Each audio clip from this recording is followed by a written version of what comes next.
மேலே ஏறினால் தக்பீர் சொல்லுங்கள், கீழே இறங்கினால் தஸ்பீஹ் செய்யுங்கள் என்பதாக சொன்னார்கள். அதுபோன்று இங்க சுப்ஹானல்லாஹி வ பிஹம்திஹி சுப்ஹானல்லாஹ் என்று சொல்லப்படுவது, இடியை கேட்டால் நீங்கள் தஸ்பீஹ் செய்யுங்கள், தக்பீர் சொல்லாதீர்கள் என்று சொன்னால், அல்லாஹு தஆலா இந்த இடியின் மூலமாக பெறப்படக்கூடிய பலன்கள் ஏராளமாக இருக்குன்னா அந்த பலன்களை எல்லாம் நாம் பெற்றுக் கொள்ளுகின்றோம். இடி மின்னலின் மூலமாக பலன்களை பெற்றுக் கொள்ளுகின்றோம். இந்த பலன்களை எனக்கு தந்த அல்லாஹு தஆலா மகா தூய்மையானவன். இந்த இடியினுடைய தாக்கமோ, நம்ம உலகத்தில் உள்ள எல்லா பொருள்களும் பயப்படுகின்றன. என்ன சொல்ல போனா காட்டு மிருகங்கள் எல்லாம் பயந்து நடுங்கி ஓடுகின்றன காடுகளில். பெரும் இடி இடிக்கும் பொழுது, மின்னல் வெட்டும் பொழுது பார்க்கும். அது தன்னுடைய கூட்டுக்குள்ளே குகைக்குள்ளே போய் ஒளிந்து கொள்ளுகின்றன என்பதாக காட்டு மிருகங்களை பற்றி சொல்லுகின்றார்கள். எல்லாம் பயந்து நடுங்குது. மலக்குகள்லாம் பயப்படுறாங்க. ஆனா அல்லாஹ் பயப்படுவானா? அல்லாஹ் பயப்பட மாட்டான். இந்த பயம் ஏற்படுவதை விட்டும், அவனுக்கு ஏதாவது ஒரு தீங்கு ஏற்படுவதை விட்டும் அவன் ரொம்ப பரிசுத்தமானவன் என்று சொல்ல வேண்டுமே தவிர, இடி இடிக்கக்கூடிய நேரத்தில் அல்லாஹ் அக்பர், அல்லாஹ் மிகப்பெரியவன் அப்படின்னு சொல்லி இந்த இடியை விட அல்லாஹ் பெரியவன் அப்படின்னு அந்த இடத்துல சொல்லி கொண்டிருக்க கூடாது. அல்லாஹ்வை தஸ்பீஹ் செய்ய, ஃபஸப்பிஹு வலா துகப்பிரு, நீங்கள் தஸ்பீஹ் செய்யுங்கள், தக்பீர் சொல்லாதீர்கள் என்று ரசூலுல்லாஹி ஸல்லல்லாஹு அலைஹி வஸல்லம் சொல்லி தந்தார்கள். ஒரு யூதர்கள் ஒரு தடவை ரசூலுல்லாஹி ஸல்லல்லாஹு அலைஹி வஸல்லம் அவர்களிடத்துல வந்து, அபுல் காசிம் அவர்களே, ஸல்லல்லாஹு அலைஹி வஸல்லத்துடைய சிறப்பு பெயர், நாங்க ஒரு 5 விஷயத்தை உங்கள்கிட்ட கேட்கிறோம், அதுக்கு சரியா பதில் சொல்லிட்டீங்க அப்படின்னு சொன்னா நாங்க உங்களை பின்பற்றோம், இஸ்லாத்துக்கு வந்துடுறோம் அப்படின்னா. நபி யாக்கூப் அலைஹிஸ்ஸலாம் அவர்கள், யகூதிகள் அந்த பாரம்பரியத்தை சேர்ந்தவங்க தானே, யாக்கூப் அலைஹிஸ்ஸலாம் அவர்கள் தங்களுடைய மக்களுக்கு என்ன சொன்னார்களோ அதே மாதிரி நாங்க உங்களுக்கு வாக்கு கொடுக்கின்றோம். என்ன சொன்னாங்க? வல்லாஹு அலா மா நகூல் வக்கீல் அப்படின்னு சொல்லிட்டு யூசுப் அலைஹிஸ்ஸலாம் அவர்களை, யாக்கூப் அலைஹிஸ்ஸலாம் அவர்கள் தங்களுடைய மக்களை கண்ணான் என்ற ஊரில் இருந்து மிஸ்ருக்கு அனுப்பும் பொழுது, முன்னால் சூரா யூசுப்ல சொன்னோம், அனுப்பும் பொழுது அல்லாஹ்வுடைய பாதுகாப்புல போயிட்டு வாங்க அப்படின்னு சொல்லி அனுப்புறாங்க. வல்லாஹு அலா மா நகூல் வக்கீல், நாம் எதை சொன்னோமோ அதன் மீது அல்லாஹு தஆலா பொறுப்பாளனாக இருக்கின்றான் என்று வாசகத்தை சொல்லி அனுப்பினார்களே, அதே வாசகத்தை நாங்கள் உங்களுக்கு சொல்லுகின்றோம். நாங்க கேட்கக்கூடிய 5 கேள்விக்கு பதில் சொல்லிட்டீங்கன்னு சொன்னா நாங்க இஸ்லாத்துக்கு வந்துடுறோம் அப்படின்னு சொல்லி அந்த 5 பேர், அந்த யூதர்கள் சொன்னார்கள். சரி சொல்லுங்க அப்படின்னு ரசூலுல்லாஹி ஸல்லல்லாஹு அலைஹி வஸல்லம் சொன்னாங்க. அவங்க கேட்டாங்க முதல் கேள்வி, அக்பிர்னா அன் அலாமத்தின் நபி, ஒரு நபியினுடைய அடையாளம், முக்கியமான அடையாளத்தை பற்றி எங்களுக்கு நீங்கள் சொல்ல வேண்டும். ஒரு நபியினுடைய முக்கியமான அடையாளம் என்ன அப்படின்னு கேட்டாங்க. ரசூலுல்லாஹி ஸல்லல்லாஹு அலைஹி வஸல்லம் சொன்னாங்க, தனாமு ஐனாஹு வலா யனாமு கல்புஹு, அவருடைய கண்கள் தூங்கும், கல்பு தூங்காது என்று சொன்னார்கள். சரியா சொல்லிட்டீங்க அப்படின்னா, சதக்த, உண்மை சொன்னீர்கள். சரி, 2வது, அக்பிர்னா அலாமத்தின் அக்பிர்னா கைஃபத்து அன்னசுல் மரத்து வ கைஃபத்து தக்கர், ஒரு பெண் ஆண் குழந்தையை எப்படி பெற்றெடுக்கின்றாள், பெண் குழந்தையை எப்படி பெற்றெடுக்கின்றாள். இப்ப நம்ம மரபு சம்பந்தப்பட்ட விஷயங்கள் இதெல்லாம் சொல்லுவோம், குரோம்சாம் அது இது அப்படின்னு சொல்லி எல்லாம் சொல்லுவோம். நம்ம ரசூலுல்லாஹி ஸல்லல்லாஹு அலைஹி வஸல்லம் அவங்களுக்கு விளங்குறதுக்காண்டி சொன்னாங்க, விளங்குற மாதிரி முன்னால வந்து சொல்லப்பட்டிருக்கு, விளக்கம் சொல்லப்பட்டிருக்கு. ஆண் பெண் இருவரும் ஒன்றாக சேரக்கூடிய நேரத்திலே ஆணுடைய விந்து பெண்ணுடைய விந்தை மிகைத்து விட்டால் ஆண் குழந்தை பிறக்கும். இருவரும் ஒன்றாக சேரக்கூடிய நேரத்தில் பெண்ணுடைய விந்து ஆணுடைய விந்தை முந்தி விட்டால், பெண்ணுக்குள்ளது விந்துன்னு சொல்றதல்ல, அதுக்கு பேர் வேற சொல்லுவாங்க. இங்க ரசூலுல்லாஹி ஸல்லல்லாஹு அலைஹி வஸல்லம் பொதுவாக விளங்குறதுக்காண்டி சொல்றாங்க, பெண்ணுடைய விந்து ஆணுடைய விந்தை முந்தி விட்டால், அது மிகைத்து விட்டால் அப்பொழுது பெண் குழந்தை பிறக்கும். சரியா சொன்னீங்க அப்படின்னு சொன்னாங்க. ஏன்னா அவங்க தௌராத் வேதத்துல அப்படி இருக்குது, அதை படிச்சிருக்கிறாங்க, அதனால சரியாக சொன்னீர்கள் அப்படின்னு சொன்னாங்க. பிறகு 3வது கேள்வி சொல்லுங்க. யாக்கூப் அலைஹிஸ்ஸலாம், இஸ்ராயில் என்பது யாக்கூப் அலைஹிஸ்ஸலாத்துக்கு ஒரு சிறப்பு பெயர். இஸ்ராயில் அவர்கள், அதாவது யாக்கூப் அலைஹிஸ்ஸலாம் அவர்கள் தங்களின் மீது தாங்களே ஹராமாக்கி வைத்துக் கொண்ட ஒரு விஷயத்தை பற்றி எங்களுக்கு நீங்கள் சொல்ல வேண்டும். அல்லாஹ் தஆலா ஹலாலாக்கி வச்சிருந்தான், ஆனா யாக்கூப் அலைஹிஸ்ஸலாம் இது எனக்கு ஹராம் அப்படின்னு ஒதுக்கி விட்டார்கள். அது என்ன அப்படின்னு கேட்டாங்க. அது என்ன காரணத்தினால் அப்படின்னு கேட்டாங்க. ரசூலுல்லாஹி ஸல்லல்லாஹு அலைஹி வஸல்லம் சொன்னார்கள், யாக்கூப் அலைஹிஸ்ஸலாம் அவர்களுக்கு ஒரு தடவை ஒரு நோய் ஏற்பட்டு இருந்தது. அது கடுமையான ஒரு நோய். அந்த நோயின் காரணமாக பல சிரமங்களை மேற்கொண்டார்கள். கடைசியாக அவர்கள் ஒட்டகத்தினுடைய பால் குடித்து வந்தார்கள். அந்த ஒட்டகத்தினுடைய சில பொருள்களை பயன்படுத்தி வந்தார்கள். அதன் காரணமாக அவர்களுக்கு அந்த நிலை ஏற்பட்டது என்பதாக அவர்கள் தெரிந்தார்கள். அதனால அவர்கள் சொன்னாங்க, எனக்கு இந்த நோய் சுகமாகிவிட்டால் நான் ஒட்டக கறியை சாப்பிட மாட்டேன், ஒட்டகக்கறி எனக்கு ஹராம் என்பதாக தங்களுக்கு தாங்களே அந்த பொருளை ஹராமாக்கி கொண்டார், ஒட்டகக்கரியை ஹராமாக்கி கொண்டார்கள். அல்லாஹ் தஆலா ஆரம்பத்தில் சூரத்து நிசா, சூரத்து ஆல இம்ரான் அந்த விளக்கம் சொல்லப்பட்டதுங்களுக்கு. தங்களுக்கு தாங்களே அதை ஹராமாக்கி, அல்லாஹ் தஆலாவின் புறத்திலிருந்து அந்த சட்டமே வந்துருச்சு அவருக்கு ஹராம் அப்படிங்கிறது, அவர் சாப்பிடக்கூடாது. ஏன்னா தனக்கு தானே ஹராமாக்கி வைத்துக் கொண்டார் ஒரு நபி, அதனால ஹராம் என்பதாக அல்லாஹ் தஆலாவும் சட்டம் போட்டான். சரி, சதக்த, சரியாக சொன்னீர், உண்மை சொன்னீர் அப்படின்னு சொன்னாங்க. சரி, நாலாவது, இந்த இடி இருக்கின்றதே அது என்ன அப்படின்னு கேட்டாங்க. ரசூலுல்லாஹி ஸல்லல்லாஹு அலைஹி வஸல்லம் அந்த முதல்ல சொன்ன அதே கருத்தை இவர்களுக்கும் சொல்லுவோம். மலக்கும் மின் மலாயிகத்தில்லா, அல்லாஹுடைய மலக்குகளிலிருந்து ஒரு மலக்கு அவர். வக்கலு சாப், மேகத்திலே நியமனம் செய்யப்பட்டவர். பியதைஹி மிஹ்ராப் மினன்னார், அவருடைய கைகளிலே நெருப்பு சாட்டை இருக்கின்றது. அந்த சாட்டையின் மூலமாக மேகத்தை விரட்டுகின்றார், அடிக்கின்றார். அல்லாஹ் தஆலா எந்த இடத்திற்கு அதை கொண்டு போக சொல்லுகின்றானோ அந்த இடத்திற்கு அதை கொண்டு போகின்றார். அதன் காரணமாக அந்த வெளிச்சம் ஏற்படுகின்றது, சப்தமும் ஏற்படுகின்றது என்பதாக சொன்னார்கள். சரியாக சொன்னீங்க, உண்மை சொன்னீர் அப்படின்னு சொன்னாங்க. முதல்ல அது மின்னல் என்ன அப்படின்னு கேட்டாங்க, அது அதாவது இடி என்ன என்பதாக கேட்டார்கள். இடி அப்படிங்கிறது இது மாதிரி ஒரு மலக்கினுடைய சப்தம், ஒரு மலக்கினுடைய சப்தம் என்பதாக சொன்னார்கள். பிறகு மின்னல் என்ன என்பதாக கேட்டார்கள். அதற்கு அந்த சாட்டையினுடைய வெளிச்சம் என்பதாக ரசூலுல்லாஹி ஸல்லல்லாஹு அலைஹி வஸல்லம் பதில் சொன்னார்கள். ஐந்தாவதாக, அதுவும் சரிதான், உண்மை சொன்னீர் என்பதாக சொன்னார். 5 கேள்விக்கு 5 பதில் நீங்க உள்ள சரியா சொல்லிட்டீங்கன்னு சொல்லிட்டாங்க. இப்ப என்ன செய்யணும்? அவங்க இஸ்லாத்துக்கு வரணும். ஆனா வரமாட்டாங்கல்ல, வர்றதுக்காண்டி கேட்கலையா அவங்க? அப்படி நம்ம ஆளுகள் நிறைய பேர் இருக்காங்கல்ல, சும்மா கேள்வி கேட்கறது, விவாதத்துக்கு வர்றையா அப்படி கேட்கறது, விவாதத்தெல்லாம் செஞ்சோம்னால நான் அதை இது இல்லை அது இல்லைன்னு சொல்லிட்டு போயிடுவாங்க. அது மாதிரி இன்னும் ஒரே ஒரு கேள்வி, இந்த 5ல் கட்டுப்பட்டதில்ல, அதிகமான ஒரு கேள்வி, அதுக்கு பதில் சொல்லிட்டீங்கன்னு சொன்னா நீங்க சொல்றதை நாங்க கேட்கறோம் அப்படின்னா அது என்ன அப்படின்னா, ஒவ்வொரு நபிக்கும் அல்லாஹ் தஆலாவின் புறத்திலிருந்து வஹி கொண்டு வருவதற்காண்டி, செய்தியை கொண்டு வருவதற்காண்டி ஒரு மலக்கை அல்லாஹ் தஆலா நியமனம் செய்திருப்பான். உங்களுக்கு எந்த மலக்கு அப்படின்னு கேட்டார். எனக்கு ஜிப்ரீல் அலைஹிஸ்ஸலாம். ஜிப்ரீலா? அவர் எங்களுக்கு ரொம்ப விரோதியாச்சே. அவர் உலகத்துக்கு வந்தாருனாவே தண்டனை கொண்டு வர்றாருன்னு அர்த்தம், போர் கொண்டு வர்றாருன்னு அர்த்தம், வேற விதமான தீமைகளை கொண்டு வந்து சேர்க்கிறாருன்னு அர்த்தம். எங்களுக்கு பிடிக்காத ஒரு ஆள் உங்கள்கிட்ட வர்றாரு, அதனால நாங்க இஸ்லாத்தை ஏற்றுக்கொள்ள முடியாது அப்படின்னு போயிட்டாங்க. சொன்னாங்க, திரும்பி சொன்னாங்க, காலு லவ் குல்த மீகாயில், நீங்க மீகாயில்னு சொல்லியிருந்தீங்கன்னு வச்சுங்க, ஏன்னு கேட்டா அவர் ரஹமத்தை கொண்டு வர்றாரு, மழையை கொண்டு வர்றாரு, மழைக்கு ரஹமத்துக்கு நியமனம் செய்யப்பட்டவராக இருக்கிறார், அதனால மீகாயில் சொல்லி இருந்தீங்க அப்படின்னு சொன்னா நாங்க உங்களை பின்பற்றி இருப்போம். இப்ப நீங்க சொன்னது ஜிப்ரீல்னு சொல்லிட்டீங்க, அதனால முடியாது அப்படின்னு போயிட்டாங்க. அது முன்னால சூரத்துல் பக்ரா சொல்ல, மன் கான அதுவல் லில்லாஹி வ மலாயிகத்திஹி வ ஜிப்ரீல் மீகால ஃபஇன்னஹு அதுவுல், அல்லாஹ் ஜிப்ரீலுக்கும் மீகாயிலுக்கும் யார் விரோதி என்பதாக இருக்கின்றார், அவர் அல்லாஹ்வுக்கும் விரோதி தான், அல்லாஹ்வுக்கும் எதிரி தான் என்று அல்லாஹ் தஆலா சொல்லி கொடுத்தார். சரி, இந்த மாதிரி ரசூலுல்லாஹி ஸல்லல்லாஹு அலைஹி வஸல்லம் இந்த இடி சம்பந்தப்பட்ட ஏராளமான விஷயங்களை சொல்லி இருக்கின்றார். இன்ஷா அல்லாஹ் அது சம்பந்தமான வ யுர்சிலு ஸவாயிக ஃபயுஸீபு பிஹா மன் யஷா என்ற ஆயத்துல அந்த இடியை அல்லாஹ் தஆலா விழச் செய்கின்றான், சிலருக்கு பாதிப்பை ஏற்படுத்துகின்றான் என்பதை அடுத்த ஆயத்துல, அந்த ஆயத்தினுடைய தொடரிலே அல்லாஹ் தஆலா சொல்றான். இன்ஷா அல்லாஹ் அதை அடுத்த வாரம் பார்ப்போம். அல்ஹம்துலில்லாஹி நஹ்மதுஹு வ நஸ்தஈனுஹு வ நஸ்தக்ஃபிருஹு வ நு'மினு பிஹி வ நதவக்கலு அலைஹி வ நஊது பில்லாஹி மின் ஷுரூரி அன்ஃபுஸினா வ மின் ஸய்யிஆத்தி அஅமாலினா மன் யஹ்திஹில்லாஹு ஃபலா முضில்ல லஹு வ மன் யுضللஹு ஃபலா ஹாதிய லஹு ونشهد أن لا إله إلا الله وحده لا شريك له ونشهد أن سيدنا ونبينا مولانا محمدا عبده ورسوله أرسله الله بالحق بشيرا ونذيرا وداعيا إلى الله بإذنه وسراجا منيرا. أما بعد، فقد قال الله تعالى في كلامه القديم: أعوذ بالله من الشيطان الرجيم، بسم الله الرحمن الرحيم. ويسبح الرعد بحمده والملائكة من خيفته ويرسل الصواعق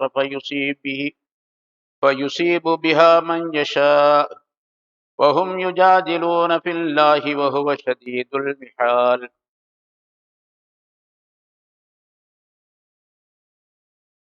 له دعوة الحق والذين يدعون من دونه لا يستجيبون لهم بشيء إلا كباسط كفيه إلى الماء ليبلغ فاه وما هو ببالغه وما دعاء الكافرين إلا في ضلال. صدق الله. கண்ணியத்திற்குரிய பெரியோர்களே, சகோதரர்களே, அல்லாஹ் தாலாவுடைய பேரருளால் 723வது வாரமாக தஃப்சீருடைய இந்த தொடர் பயான் ஆரம்பிக்கப்படும். சூரத்துர் ராத் என்ற அத்தியாயத்தினுடைய 12 ஆயத்துகள் இதற்கு முன்னால் விளக்கம் சொல்லப்பட்டுள்ளது. நபி சுலைமான் அலைஹிஸ்ஸலாம் அவர்கள் சிறு குழந்தையாக இருந்த நேரத்திலே அவருடைய தந்தையுடன் ஒரு வழியிலே சென்று கொண்டிருந்தார்கள். திடீரென்று இடியினுடைய சப்தம் கேட்டது. ஒரு பெரும் சப்தம் கேட்ட உடனேயே சிறுவராக இருந்த நபி சுலைமான் அலைஹிஸ்ஸலாம் அவர்கள் பயத்தினால் கீழே விழுந்தார்கள்.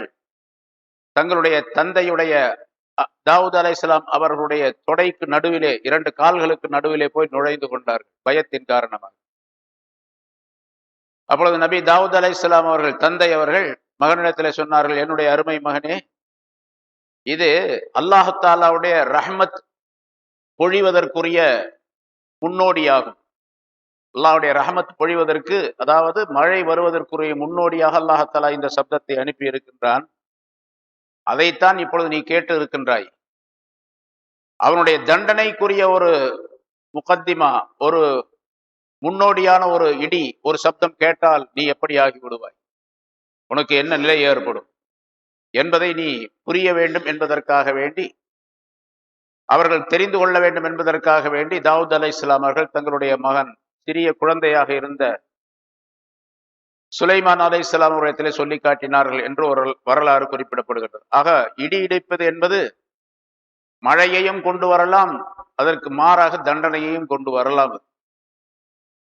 அதனால்தான் அல்லாஹ் தஆலா அதை சொன்னான், ஹௌஃபம் வ தமஆ.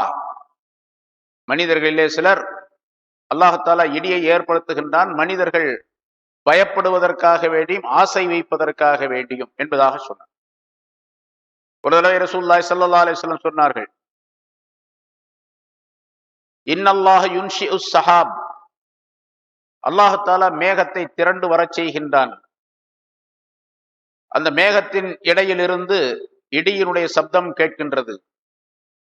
அந்த இடி அல்லாஹ்வை புகழுகின்றது என்று அல்லாஹ் தஆலா சொன்னான். ரசூலுல்லாஹி ஸல்லல்லாஹு அலைஹி வஸல்லம் அதை சொல்லுகின்றார்கள், ஃபயன்திகு அஹ்ஸனன் நுத்க். அது மிக அழகான பேச்சாக பேசுகின்றது, அழகான பேச்சை பேசுகின்றது அந்த இடி. அல்லாஹ்வை புகழுகின்றது. வயல்ஹகு அஹ்ஸனல் லஹக். அழகாக அது சிரிக்கின்றது என்பதாக சொன்னார்கள். இடியுடைய சத்தத்தை பேச்சாகவும், அதற்கு அடுத்து வரக்கூடிய அதிலிருந்து வெளியாகக்கூடிய மின்னலை சிரிப்பாகவும் ரசூலுல்லாஹி ஸல்லல்லாஹு அலைஹி வஸல்லம் அவர்கள் சொன்னார்கள். அது பேசுவது என்பது இடி, சிரிப்பது என்பது மின்னல் என்றும் ரசூலுல்லாஹி ஸல்லல்லாஹு அலைஹி வஸல்லம் விளக்கம் சொன்னார்கள். ஒரு தடவை ஒரு இடி இடித்தது. ரசூலுல்லாஹி ஸல்லல்லாஹு அலைஹி வஸல்லம் சஹாபாக்களோடு உட்கார்ந்திருந்தார்கள். ஹஜ்ரத் அபூ ஹுரைரா ரலியல்லாஹு தஆலா அன்ஹு அவர்கள் சொல்லுகின்றார்கள், நாங்கள் ரசூலுல்லாஹி ஸல்லல்லாஹு அலைஹி வஸல்லம் அவர்களுடன் உட்கார்ந்திருந்தோம். திடீரென்று ஒரு சப்தம், இடி சப்தம் கேட்டது. ரசூலுல்லாஹி ஸல்லல்லாஹு அலைஹி வஸல்லம் எங்களை பார்த்து சொன்னார்கள், இந்த இடி என்ன சொல்லுகிறது என்று உங்களுக்கு தெரியுமா என்று கேட்டார்கள். அல்லாஹ்வுக்கும் அவருடைய ரசூலுக்கும் தான் தெரியும் என்று நாங்கள் சொன்னோம். ரசூலுல்லாஹி ஸல்லல்லாஹு அலைஹி வஸல்லம் சொன்னார்கள், மௌஇதுக லிபதீனதி கதா. இது மக்காவிலே நடந்தது, மக்காவில் இருக்கும் பொழுது ஏற்பட்ட நிகழ்ச்சி. உமக்கு வாக்களிக்கப்பட்ட இடம் இன்ன பட்டணம் என்பதாக எனக்கு இந்த இடி ஒரு செய்தியை சொல்லுகின்றது என்பதாக சொன்னார்கள். அதாவது அங்கிருந்து ஹிஜ்ரத் செய்து செல்லக்கூடிய இடம் இது என்பதாக ஒரு பட்டணத்தை குறித்து, அதாவது மதீனாவை குறித்து அந்த இடி எனக்கு சொல்லுகின்றது என்பதாக சொன்னார். இது எல்லா நேரங்களிலும் இப்படி சொல்லுது என்ற அர்த்தம் அல்ல. அந்த நேரத்திலே ரசூலுல்லாஹி ஸல்லல்லாஹு அலைஹி வஸல்லம் அவர்களுக்கு சொல்லப்பட்ட ஒரு வாக்குறுதி அது. அதே போன்று சில நேரங்களிலே நல்லடியார்களுக்கு நல்ல விஷயங்களை சொல்லக்கூடியதாகவும் அந்த இடியும் மின்னலும் அமைந்திருக்கின்றது என்பதற்கு ஒரு உதாரணத்தை ரசூலுல்லாஹி ஸல்லல்லாஹு அலைஹி வஸல்லம் சொல்லுகின்றார். ஒரு தடவை ஒரு பாலைவனத்து வழியாக ஒரு மனிதர் நடந்து சென்று கொண்டிருந்தார். திடீரென்று வானத்திலே மேகம் சூழ்ந்தது. அந்த மேகத்துக்குள்ளே இருந்து ஒரு சப்தம் வந்தது.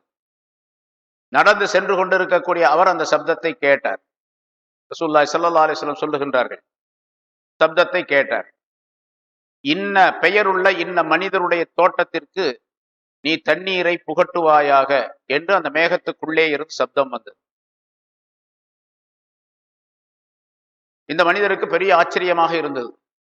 ஒரு மனிதருடைய பெயரை சொல்லி அந்த மனிதருடைய தோட்டத்திற்கு தண்ணீர் புகட்டுவாயாக என்று மேகத்திற்கு அல்லாஹத்தாலா உத்தரவு போடுவதாக இருந்தால் இந்த மனிதர் எப்படிப்பட்டவராக இருக்க வேண்டும் என்று நான் நினைத்து, அந்த மனிதர் நினைத்து, இப்படி சத்தம் கேட்ட உடனே அந்த மேகம் ஒரு வழியாக நகர்ந்து போய்கொண்டிருந்தது.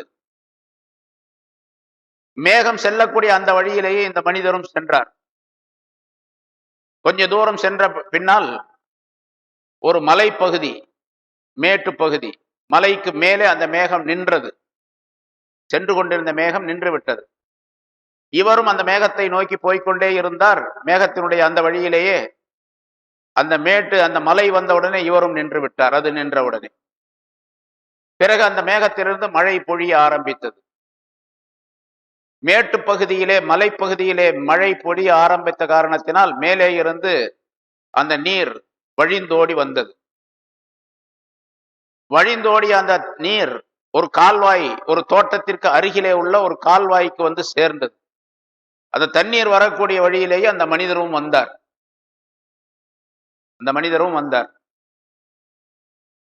அந்த தண்ணீர் ஓடி வரக்கூடிய நேரத்தில் கடைசியிலே அந்த வாய்க்காலுடைய கடைசி பகுதியிலே ஒரு மனிதர் கையிலே மண் வெட்டி ஒன்றை வைத்துக் கொண்டு நின்று கொண்டிருந்தார். அப்படி தண்ணீர் வந்தவுடனேயே அந்த தண்ணீரை தன்னுடைய தோட்டத்திற்கு அவர் திருப்பி விட்டார் மண்வெட்டியின் மூலமாக. இவருக்கு மிகப்பெரிய ஆச்சரியமாக இருந்தது. அந்த மனிதருக்கு அருகிலே சென்று இந்த நடந்து வந்த மனிதர் கேட்டார், சகோதரரே உங்களுடைய பெயர் என்ன என்பதாக கேட்டார். என்ன விஷயம், ஏன் என் பேரை கேட்கறீங்க அப்படின்னு அவர் கேட்டார். என்னுடைய பெயரை நீங்கள் ஏன் கேட்கிறீர்கள் என்ற காரணத்தை சொன்னால் என்னுடைய பெயரை சொல்றேன் அப்படின்றாரு. அவர் சொன்னார், அவருடைய பெயரை சொன்னார். எந்த பெயரை அந்த மேகத்திலே கேட்டாரோ அந்த பெயர். அல்லாஹ் தஆலா அந்த மேகத்திற்கு கட்டளையிட்டு அந்த மேகத்திற்கு இன்ன மனிதர் என்று பெயரும் குறிப்பிட்டு அல்லாஹ் தஆலா மழையை பெய்ய செய்திருக்கின்றார். அந்த மழை அவருடைய தோட்டத்திற்காக மிக முக்கியமாக பிரத்யேகமாக அல்லாஹ் தஆலா அவருக்காக ஏற்பாடு செய்திருக்கின்றார். ஒரு மேகத்தை, ஒரு மழை பொழிவை ஒரு மனிதனுடைய தோட்டத்திற்காக ஏற்பாடு செய்திருக்கிறார். இதை கண்டு ஆச்சரியப்பட்ட அந்த மனிதர், ஏன் கேட்கின்றீர் என்ற பெயரை என்று கேட்டவுடனே பதில் சொல்ல ஆரம்பித்தார். நான் வந்து கொண்டிருந்தேன், இப்படி மேகத்திலிருந்து உங்களுடைய இதே பெயர் தான் கேட்டது. நான் அதன் பின்னாலேயே வந்தேன். அது மலை மேல் அந்த மழை பொழிந்தது. பிறகு அது வாய்க்காலிலே ஓடி வந்தது. நீங்கள் மண்வெட்டியை வைத்து நின்று கொண்டிருந்தீர்கள். உங்களுடைய தோட்டத்திற்கு தண்ணீர் பாய்ச்சினீர்கள். அல்லாஹ் தஆலா உங்களுக்கு மிகப்பெரிய உபகாரம் செய்கின்றான். அப்படியானால் நீங்கள் என்ன அமல் செய்கிறீர்கள்? அல்லாஹ்விடத்திலே ஒப்புக்கொள்ளப்பட்ட நல்லடியாராக நீங்கள் இருக்க வேண்டும் என்று சொன்னால் நீங்கள் என்ன அமல் செய்கிறீர்கள் என்பதாக கேட்டார். அவர் சொன்னார், நான் பெரிசாக ஒன்றும் அமல் செய்யவில்லை. இந்த தோட்டம் தான் எனக்குரிய சொத்து. இந்த தோட்டத்திலே வரக்கூடிய வருமானத்திலே அறுவடை செய்த பின்னால் இதனுடைய வருமானம் முழுவதையும் ஒன்றாக ஆக்கி அதை 3 பகுதிகளாக நான் பிரித்து விடுவேன். ஒரு பகுதியை அடுத்த வருஷம் அடுத்த செலவுக்காக வேண்டி, தோட்டத்தினுடைய பயிருக்காக வேண்டி நான் அதனை தேக்கி வைத்துக் கொள்வேன். இன்னொரு பகுதியை நான் தர்மம் செய்து விடுவேன், சதகா செய்து விடுவேன். மூன்றாவது ஒரு பகுதியை அடுத்த விளைச்சல் வரைக்கும் அல்லது அடுத்த ஆண்டு வரைக்கும் என்னுடைய குடும்ப செலவுக்காக வேண்டி நான் வைத்துக் கொள்ளுவேன்.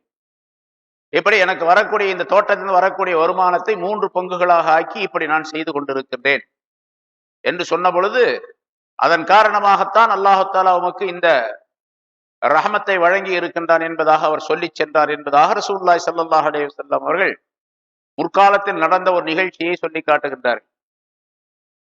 இது மேகத்தின் மூலமாக, மேகத்திலிருந்து பெறக்கூடிய சப்தத்தின் மூலமாக பெறப்படக்கூடிய பலன்கள். நல்லடியார்களாக இருந்தால், அல்லாஹுக்கு விருப்பமானவர்களாக ஆகிவிட்டால் அல்லாஹ் தஆலா இப்படியும் அந்த மேகத்தின் மூலமாக உதவி செய்கின்றான் என்பதற்கு எடுத்துக்காட்டாக ரசூலுல்லாஹி ஸல்லல்லாஹு அலைஹி வஸல்லம் அதனை சொல்லி காட்டுகின்றார். மேகம் சூழுகின்றது, அதிலிருந்து இடி இடிக்கின்றது, மின்னல் வெட்டுகின்றது, சப்தம் கேட்கின்றது, ஒளி ஏற்படுகின்றது, பிறகு மழை பொழிகின்றது என்று சொன்னால் அல்லாஹால அதுவெல்லாம் மனிதனுடைய நன்மைக்காக வேண்டி ஆக்கி வைத்திருக்கின்றான். யார் தீமை செய்கின்றார்களோ அவர்களுக்குரிய தண்டனையாக அதனை ஆக்கி வைத்திருக்கின்றான் என்பதாக குறிப்பிடுகின்றார்.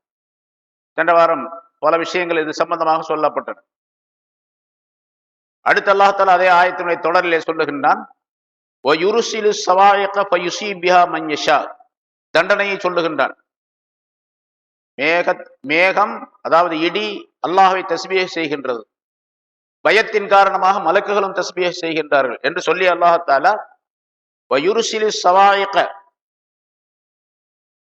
அந்த இடியினால் ஏற்படக்கூடிய அந்த மின்னலை அல்லாஹால அனுப்பி வைக்கின்றான் உலகத்திற்கு. அவன் நாடியவருக்கு அதன் மூலமாக தண்டனையை வழங்குகின்றான். இந்த இடியின் மூலமாக தண்டனை வழங்குகின்றான். முன்னாலும் ஒரு விஷயம் சொல்லப்பட்டது. இந்த ஆயத்தினுடைய விளக்கத்தில் தான் ஆரம்பத்தில் சொல்லப்பட்ட அந்த நிகழ்ச்சியும் நடந்தது. இந்த ஆயத்து இறங்கியதற்கு 2-3 காரணங்கள் சொல்லப்பட்டு இருக்கின்றன. அதான் முதல்ல ஒன்று சொன்னோம். முஷ்ரிக்கீன்களிலே ஒரு தலைவரிடத்திலே ரசூலுல்லாஹி ஸல்லல்லாஹு அலைஹி வஸல்லம் சில சஹாபாக்களை அனுப்பினார்கள் தாவத்துக்காக வேண்டி. அந்த மனிதன் இப்படி அல்லாஹ்வை பற்றி கேட்டான், அதனால் அவனுக்கு அந்த தண்டனை ஏற்பட்டது. அந்த நேரத்தில் தான் அல்லாஹ் தஆலா இந்த ஆயத்தை இறக்கி வைத்தான் என்பதாக சொல்லப்படுகிறது. அல்லது ஒரு யூதருடைய விஷயத்திலே இந்த ஆயத்து இறங்கியது. ரசூலுல்லாஹி ஸல்லல்லாஹு அலைஹி வஸல்லம் அவர்களிடத்திலே அந்த யூதன் வந்து,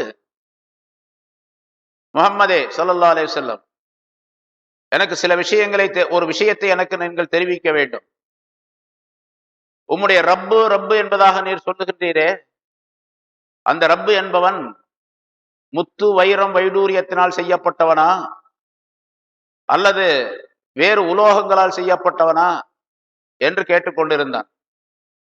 அந்த நேரத்திலே ஒரு இடி ஏற்பட்டது, அவனுடைய தலையிலே விழுந்தது, அவன் அழிந்தான் என்பதாக ஒரு வரலாறு. அதே மாதிரி அரபியர்களிலே காஃபிர் ஒருவன் வம்பு பிடித்தவனாக இருந்தான். அவனுடைய விஷயத்திலும் அல்லாஹ் தஆலா இதே மாதிரி ஒரு நிகழ்ச்சியை நடத்தினான் என்பதாக சொல்லப்படுகின்றது. சில சஹாபாக்களை அனுப்பினார்கள் ரசூலுல்லாஹி ஸல்லல்லாஹு அலைஹி வஸல்லம் அவனிடத்தில் இஸ்லாத்தை சொல்லுவதற்காக வேண்டி. அவன் இப்படி கேட்டு அவர்களிடத்தில் தர்க்கம் செய்து கொண்டிருந்தான். அந்த நேரத்தில் அந்த இடி விழுந்து அவன் அழிந்தான். ஆனால் ரசூலுல்லாஹி ஸல்லல்லாஹு அலைஹி வஸல்லம் அவர்கள் தங்களுடைய இடத்திலே இருந்து கொண்டிருந்தார்கள். இந்த ஆயத்து இறங்கியது. வயுர்சிலு ஸவாயிக, இடியை அல்லாஹ் தஆலா அனுப்புகிறான். வயுஸீபு பிஹா மன் யஷா, அவன் நாடியவருக்கு அதன் மூலமாக தண்டனை அளிக்கின்றான் என்ற இந்த ஆயத்து இறங்கியது. அவனுக்கு அந்த தண்டனை ஏற்பட்டதை பார்த்து பயந்த சஹாபாக்கள் திரும்பி வந்து கொண்டிருந்தார்கள். ரசூலுல்லாஹி ஸல்லல்லாஹு அலைஹி வஸல்லம் அவர்களுக்கு இந்த ஆயத்து இறங்கிய பொழுது சில சஹாபாக்கள் அங்கே இருந்தார்கள். அவர்களிடத்தில் இதை சொன்னார்கள், இந்த ஆயத்தை. அந்த சஹாபாக்கள் திரும்பி வந்து கொண்டிருந்தார்கள். எதிரே இவர்கள் வருகின்றார்கள். நீங்கள் போன அந்த மனிதன் இடியின் மூலமாக அழிக்கப்பட்டான் அல்லவா என்பதாக இவர்கள் கேட்டார்கள். உங்களுக்கு எப்படி தெரியும் என்பதாக அவர்கள் கேட்டார்கள். இந்த வந்தவர்கள் சொன்னார்கள், அந்த நிகழ்ச்சி ஏற்பட்ட நேரத்தில் அல்லாஹ் தஆலா இந்த ஆயத்தை அருளினான். வயுர்சிலு ஸவாயிக வயுஸீபு பிஹா மன் யஷா என்ற இந்த ஆயத்தை அல்லாஹ் தஆலா ரசூலுல்லாஹி ஸல்லல்லாஹு அலைஹி வஸல்லம் அவர்களுக்கு அருளினான் என்பதாக குறிப்பிட்டார்கள். ஆக அல்லாஹ் தஆலா இடியை, மின்னலை சாதகமாகவும் ஆக்குகின்றான், பாதகமாகவும் ஆக்குகின்றான் மனிதர்களுக்கு. சாதகமாக இருக்குமா பாதகமாக இருக்குமா என்று நமக்கு தெரியாது. இடி ஏற்படும் பொழுது பயப்பட வேண்டும் என்பதையும் அல்லாஹ் தஆலா இதன் மூலமாக தெரிவிக்கின்றான். வஹும் யுஜாதிலூன ஃபில்லாஹி பிகைரி ஹக், வஹும் யுஜாதிலூன ஃபில்லாஹி வஹுவ ஷதீதுல் மிஹால். ஆனால் இந்த குஃபார்கள், அல்லாஹ்வை ஏற்க மறுப்பவர்கள் அல்லாஹ்வுடைய விஷயத்திலே தர்க்கம் செய்து கொண்டிருக்கின்றார்கள். அல்லாஹ் எப்படிப்பட்டவன் தெரியுமா? வஹுவ ஷதீதுல் மிஹால், அவன் கடினமான சக்தி உடையவன். மிஹால் என்று ஒரு வார்த்தை இதில் அல்லாஹ் தஆலா சொல்லுகின்றான். அதற்கு ஒரு 10-12 அர்த்தங்கள் செய்யப்பட்டு இருக்கின்றன. எந்த அர்த்தம் வைத்தாலும் சரி அதற்கு பொருத்தமாக இருக்கும். முஃபஸ்ஸிரீன்கள் எல்லா அர்த்தங்களையும் சொல்லுகின்றார். ஷதீதுல் மிஹால், வஹுவ ஷதீதுல் மிஹால், அவன் கடினமான சூழ்ச்சி செய்யக்கூடியவன். மனிதர்கள் பல்வேறு விதமாக சூழ்ச்சிகளை செய்கின்றார்கள், தந்திரங்கள் செய்கின்றார்கள். ஆனால் அல்லாஹுடைய சூழ்ச்சிக்கு முன்னால் அவருடைய சூழ்ச்சி எந்த விதமான பலனையும் தராது. அல்லது ஷதீதுல் குவ்வா, மிக வலிமையான சக்தி உடையவன் அல்லாஹு தஆலா, வலிமையான தண்டனை கொடுக்கக்கூடியவன். இவர்கள் அல்லாஹ்வுடைய விஷயத்திலே தர்க்கம் செய்கின்றார்கள். யுஜாதிலுன ஃபில்லாஹ், அல்லாஹ்வுடைய விஷயத்திலே தர்க்கம் செய்கின்றார்கள். ஆனால் அல்லாஹ் தர்க்கம் செய்ய ஆரம்பித்தால் இவர்கள் தப்பிக்க முடியாது. ஷதீதுல் மிஹால், தர்க்கம் செய்வதில் அவன் மிக வலிமையானவன் என்பதையும் சொல்லுகின்றான். அல்லாஹ்வுடைய தண்டனையிலிருந்து எப்படியாவது தப்பித்து கொள்ளலாம் என்பதாக இவர்கள் நினைக்கின்றார்கள், தந்திரம் செய்கின்றார்கள். அல்லாஹ் தஆலா அதை விட பெரிய தந்திரக்காரர், அவர்களை எப்படியும் அழித்து விடுவார். இவர்கள் ஏதாவது ஒரு விஷயத்திலே அல்லாஹ்விடத்திலிருந்து தப்பித்துக் கொள்ளலாம் என்பதற்காக வேண்டி பல்வேறு விதமான உபாயங்களை கையாளுகின்றார்கள். இவருடைய எந்த உபாயங்களும் செல்லுபடியாகாமல் அல்லாஹ் தஆலா அவருடைய உபாயங்களை எல்லாம் முறியடித்து விடக்கூடியவர் என்ற கருத்தெல்லாம் சொல்லப்பட்டு இருக்கின்றது. அல்லாஹ் தங்கத்தால் செய்யப்பட்டவனா வெள்ளியினால் செய்யப்பட்டவனா என்று கேட்டு அல்லாஹ்வை பரிகாசம் செய்யக்கூடிய அமைப்பிலே இவர்கள் தங்களுடைய வார்த்தைகளை சொல்லுகின்றார்கள். ஆனால் அல்லாஹ் தஆலா தண்டனை கொடுக்க ஆரம்பித்து விட்டால் அதை இவர்களால் தடுக்க முடியாது என்ற கருத்தை அல்லாஹ் அதிலே சொல்லுகின்றார். மனிதர்கள் எத்தனையோ தந்திரங்களை செய்கின்றார்கள். இந்த ஆயத்தினுடைய கருத்திலே நாம் விளங்க வேண்டியது ஒன்று, மனிதர்கள் தங்களை காப்பாற்றிக் கொள்வதற்காக வேண்டி எத்தனையோ விதமான உபாயங்களை கையாளுகின்றார்கள். அல்லாஹுடைய கட்டளை வந்துவிட்டால் இந்த உபாயங்கள் எல்லாம் எதற்கும் பயன்படாது. முன்னால் ஒரு ஆயத்தில் விளக்கம் சொல்லப்பட்டது. தக்தீர், அல்லாஹுடைய ஏற்பாடு, விதிப்பு. அல்லாஹுடைய விதிப்பு எப்படி இருக்கின்றதோ அதை அல்லாஹ் தஆலா நிறைவேற்றியே தீர்வார். எந்த விதமான தந்திரங்களும் உபாயங்களும் செல்லுபடியாகாதது. மலக்குகளை அல்லாஹ் தஆலா பாதுகாப்புக்காக நியமனம் செய்திருக்கின்றான். மனிதனுடைய பாதுகாப்புக்காக வேண்டி பல்வேறு விதமான முறையிலே அல்லாஹ் தஆலா ஏற்படுத்தி இருக்கின்றான். முன்னால 2 வாரங்களுக்கு முன்னால் அந்த விளக்கம் சொல்லப்பட்டது. ஆனால் அல்லாஹுடைய தக்தீர், ஏற்பாடு இப்படித்தான் நடைபெற வேண்டும் என்று அல்லாஹ் தஆலா முடிவு செய்திருந்தால் அந்த பாதுகாப்பு, மலக்குகளுடைய பாதுகாப்பும் நமக்கு பலன் தராது. அல்லாஹ் தான் பாதுகாப்புக்கு மலக்குகளை ஏற்படுத்தி இருக்கின்றான். ஆனால் அந்த மலக்குகளுடைய பாதுகாப்பும் நமக்கு பலன் தராது. ஏனென்றால் தக்தீருடைய நேரத்திலே அந்த பாதுகாப்பை அல்லாஹ் தஆலா நீக்கி கொள்ளுகின்றான் என்ற விவரம் முன்னால் சொல்லப்பட்டது. அதனால எந்த விதமான தந்திரங்களும் அல்லாஹ் தஆலா இடத்தில் செல்லுபடியாக. அதனால இன்னொரு விஷயத்தை நாம் புரிந்து கொள்ள வேண்டும். தந்திரங்கள் எதுவும், உபாயங்கள் எதுவும் செல்லுபடியாகாது என்பதற்காக வேண்டி, நமக்கு வரக்கூடிய ஆபத்தை தடுத்துக் கொள்வதற்காக வேண்டி முயற்சிக்காமல் இருக்கலாம் என்ற அர்த்தம் அல்ல. ஆபத்துகளை தடுத்துக் கொள்வதற்கு முயற்சிக்க வேண்டும். நம்மால் முடிந்த வரைக்கும். தக்தீர் அங்கே ஏற்பட்டு விட்டால் நம்முடைய முயற்சி செல்லுபடியாகாது. தக்தீர் சரியாக இருந்தால் நம்முடைய முயற்சி செல்லுபடியாகும். அல்லாஹ் தஆலா பாதுகாப்பு அளிக்கும். வியாபாரம் செய்கிறீர்கள், வியாபாரத்தில் நஷ்டம் வராமல் இருப்பதற்குரிய காரண காரியங்களை ஏற்படுத்திக் கொள்ள வேண்டும். எப்படி செய்தால் நஷ்டம் வராமல் இருக்கும், எப்படி செய்தால் லாபம் வரும் என்பதை சிந்தித்து பார்த்து, ஏனென்றால் சிந்தனை அல்லாஹ் தஆலா தந்திருக்கின்றான். இக்தியார், சுய விருப்பத்தை அல்லாஹ் தஆலா மனிதனுக்கு தந்திருக்கின்றான். அகல், அறிவை தந்திருக்கின்றான். சிந்திக்கக்கூடிய தஃபக்குர், சிந்தனையை அல்லாஹ் தஆலா தந்திருக்கின்றான். அதன் மூலமாக சிந்தித்து பார்த்து, இப்படி சென்றால், இதை செய்தால், இப்படி வியாபாரம் செய்தால் நஷ்டம் ஏற்படாது என்று சிந்தித்து செய்ய வேண்டும். அட எப்படி இருந்தா தான் என்னப்பா, அல்லாஹ் எப்படி நடனா அப்படித்தான் நடக்கும் என்று அலட்சியமாக ஒரு வியாபாரத்தை செய்தால் நஷ்டம் ஏற்பட்டு விட்டால் அந்த குற்றமும் சேர்ந்து விடும். இவன் சிந்திக்கவில்லை, உனக்கு சிந்தனையை கொடுத்தேனே, நீ ஏன் சிந்திக்கவில்லை என்று அல்லாஹ் தஆலா கேட்பான். சிந்தித்த பிறகு நஷ்டம் ஏற்பட்டால் அது அல்லாஹ் தஆலாவுடைய தக்தீரை சேர்ந்து, அப்பொழுது குற்றம் என்பது ஏற்படாது. மாறாக நன்மைகள் ஏராளமாக ஏற்பட்டுவிடும். சிந்தித்துத்தான் அந்த வேலையை செய்தோம், ஆனாலும் நஷ்டம் ஏற்பட்டு விட்டது. அது அல்லாஹ் தஆலாவுடைய தக்தீர், அவனுடைய விதிப்பு என்பதாக நாம் நினைத்து திருப்தி கொள்ளக்கூடிய நேரத்தில், பொறுமை கொள்ளக்கூடிய நேரத்தில் அல்லாஹ் தஆலா அதற்குரிய நன்மைகளை வழங்குகின்றான் என்பதாக சொல்லப்பட்டது. அதையெல்லாம் நாம் தெரிந்து கொள்ள வேண்டும். இந்த குஃபார்களுடைய விஷயத்தில் அல்லாஹ் தஆலா இந்த ஆயத்தை இறக்கி வைத்து அவர்களுக்கு பயமூட்டுவதற்காக இறக்கி வைத்த இந்த ஆயத்து மூமினான மனிதர்களுக்கு மிகப்பெரிய படிப்பினையாக இருக்கின்றது. மூமினார்களுக்கு பாடம் தரக்கூடியதாக, பலன் தரக்கூடியதாக இருக்கின்றது என்பதையும் அல்லாஹ் தஆலா இந்த ஆயத்திலே தெரியப்படுத்துகிறார். இந்த மனிதர்கள், காஃபிர்கள், அல்லாஹ்வை விட்டுவிட்டு தங்களுடைய தெய்வங்களை அழைத்து தங்களுடைய தேவைகளை எல்லாம் கேட்டுக் கொண்டிருக்கின்றார்கள். ஏராளமான மனிதர் உலகத்தில் அப்படித்தான் இருக்கிறாங்க. மற்ற தெய்வங்களை அழைத்து தங்களுடைய தேவைகளை கேட்கின்றார்கள். ஆனா உண்மையிலே அழைக்க வேண்டிய ஒருவன் யார் என்று சொன்னால் அவன் அல்லாஹ் தான். அல்லாஹுக்குத்தான் அழைப்பு என்பது சொந்தம். அதாவது அழைக்க வேண்டிய நிலை உள்ளவன் அல்லாஹ் ஒருவன் தான் என்று அல்லாஹ் அடுத்த ஆயத்தில் விளக்குகின்றான். லஹு தாவத்துல் ஹக், உண்மையான அழைப்பு என்பது அவனுக்கே உரியது.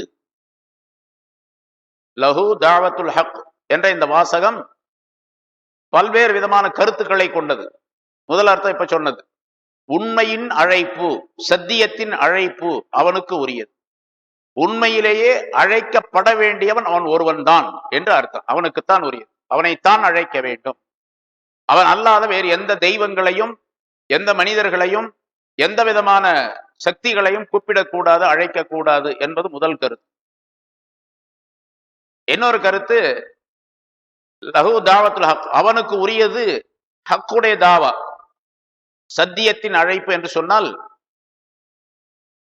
ஒருவர் துவா கேட்டு ஏதாவது ஒன்றை கேட்டு அந்த கேட்பதை நிறைவேற்றக்கூடிய தன்மை அவனுக்கே உரியது, வேற யாரும் கிடையாது. காஃபிர்களுக்கு அல்லாஹ் தஆலா சொல்லுகின்றான், நீங்க பல தெய்வங்களை கூப்பிட்டு உங்களுடைய தேவைகளை கேட்டுக்கொண்டு இருக்கின்றீர்கள். இன்னைக்கு நம்ம பார்க்கிறோம், நம்ம நாட்டில் பார்க்கிறோம், நிறைய எத்தனையோ கடவுள்களை கூப்பிடுகின்றார்கள். ஒவ்வொரு தேவைக்கும் ஒரு கடவுளை வைத்திருக்கின்றார்கள். அந்த கடவுளை அந்த தேவைக்கு பயன்படுத்திக் கொள்ளுகின்றார்கள், சொல்லிக் கொள்ளுகின்றார்கள். இவர்தான் எனக்கு கல்வியை கொடுக்க வேண்டும், இவர்தான் எனக்கு செல்வத்தை கொடுக்க வேண்டும், இந்த தெய்வம் தான் எனக்கு பலத்தை கொடுக்க வேண்டும் என்றெல்லாம் அந்த தெய்வத்திற்கு பெயரும் எழுதி வைத்திருக்கின்றார்கள். பார்க்கிற நிறைய ஒவ்வொரு இதுலயும் சங்கடம் தீர்க்கும் மங்கள விநாயகர் அப்படின்னு போட்டிருப்பான். அவர் மட்டும்தான் சங்கடத்தை தீர்க்கக்கூடியவர், மற்றவங்களுக்கு அந்த சக்தியே கிடையாது. செல்வம் வழங்கும் செல்வ விநாயகர், அப்ப விநாயகர்ல பல பேர் இருக்கிறாங்க. இவர்கிட்ட போனா சங்கடத்தை தீர்ப்பார், அவர்கிட்ட போனா செல்வம் கொடுப்பார். பிள்ளை வரம் கொடுக்கும் பிள்ளையார் அப்படின்னு போட்டிருக்கிறோம். அவர் அங்க போனா பிள்ளை கிடைக்கும் அப்படின்னு. ஒவ்வொருத்தருக்கும் ஒவ்வொரு அவர்கிட்ட கேட்கக்கூடிய விதத்தை ஒவ்வொருவருக்கும் ஒவ்வொரு தெய்வத்திற்கும் ஒரு மாதிரியாக ஆக்கி வச்சு. ஆனா யார்கிட்ட எது கேட்டாலும் கிடைக்காது, அல்லாஹ்விடத்தில் கேட்டால்தான் கிடைக்கும். லஹு, அவனுக்கே உரியது தாவத்துல் ஹக், சத்தியத்தின் கேட்குதல், உண்மையாக கேட்குதல் என்பது அவனுக்கே உரியது. அதாவது கேட்டதை கொடுக்கும் சக்தி உள்ளவன் அவன் ஒருவன் தான், வேறு யாரும் கிடையாது என்பது அதுக்கு கருத்து. அல்லது இன்னொரு கருத்து, லஹு துஆஉல் ஹக் ஃபஇன்னஹு அல்லதி யஹிக்கு அன் யுஅபத வ யுதுஆ இலா இபாதத்திஹி வ யுஸ்அலு மின்ஹுல் ஹவாயிஜ், அவனிடத்தில் தான் கேட்க வேண்டும். லஹு தாவத்துல் ஹக், உண்மையான கேட்குதல் என்பது அவனுக்கே உரியது. அவன்தான் வணங்கப்படுவதற்கு தகுதியானவன், அழைக்கப்படுவதற்கு தகுதியானவன், தேவைகளை கேட்பதற்கு தகுதியானவன். அவன் அல்லாத வேறு இடத்திலும் வேறு யாரையும் வணங்கவும் கூடாது, கேட்கவும் கூடாது, அவன் வேறு யாரிடத்திலும் துஆ செய்யவும் கூடாது என்பதாக அர்த்தம். உண்மையான அழைப்பு அவனுக்கே சொந்தம் என்பதாக ஹஜ்ரத் ஹஸன் பஸ்ரி ரஹ்மத்துல்லாஹி அலைஹி அவர்கள் இதற்கு விளக்கம் சொல்லும் பொழுது, இன்னல்லாஹுல் ஹக் ஃபதுஆஹு தாவத்துல் ஹக், அல்லாஹ் என்பவன் அவன்தான் சத்தியமானவன், உண்மையானவன், அவனிடத்தில் கேட்பதுதான் தாவத்துல் ஹக் என்பது.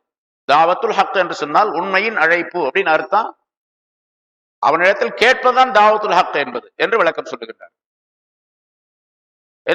இன்னொரு முஃபஸிர், ஒரு விரிவுரையாளருடைய கருத்து, தாவத்துல் ஹக் என்பது அன்னல் இஹ்லாஸ் ஃபி துஆ, துஆ கேட்கும் பொழுது இஹ்லாஸ் என்ற மன தூய்மை இருக்க வேண்டும், மனமார்ந்து துஆ கேட்க வேண்டும் இல்லையா? துஆ பத்தி நிறைய சொல்லி இருக்கிறோம். ஏன்னா துஆ என்பது மனதை சேர்ந்தது.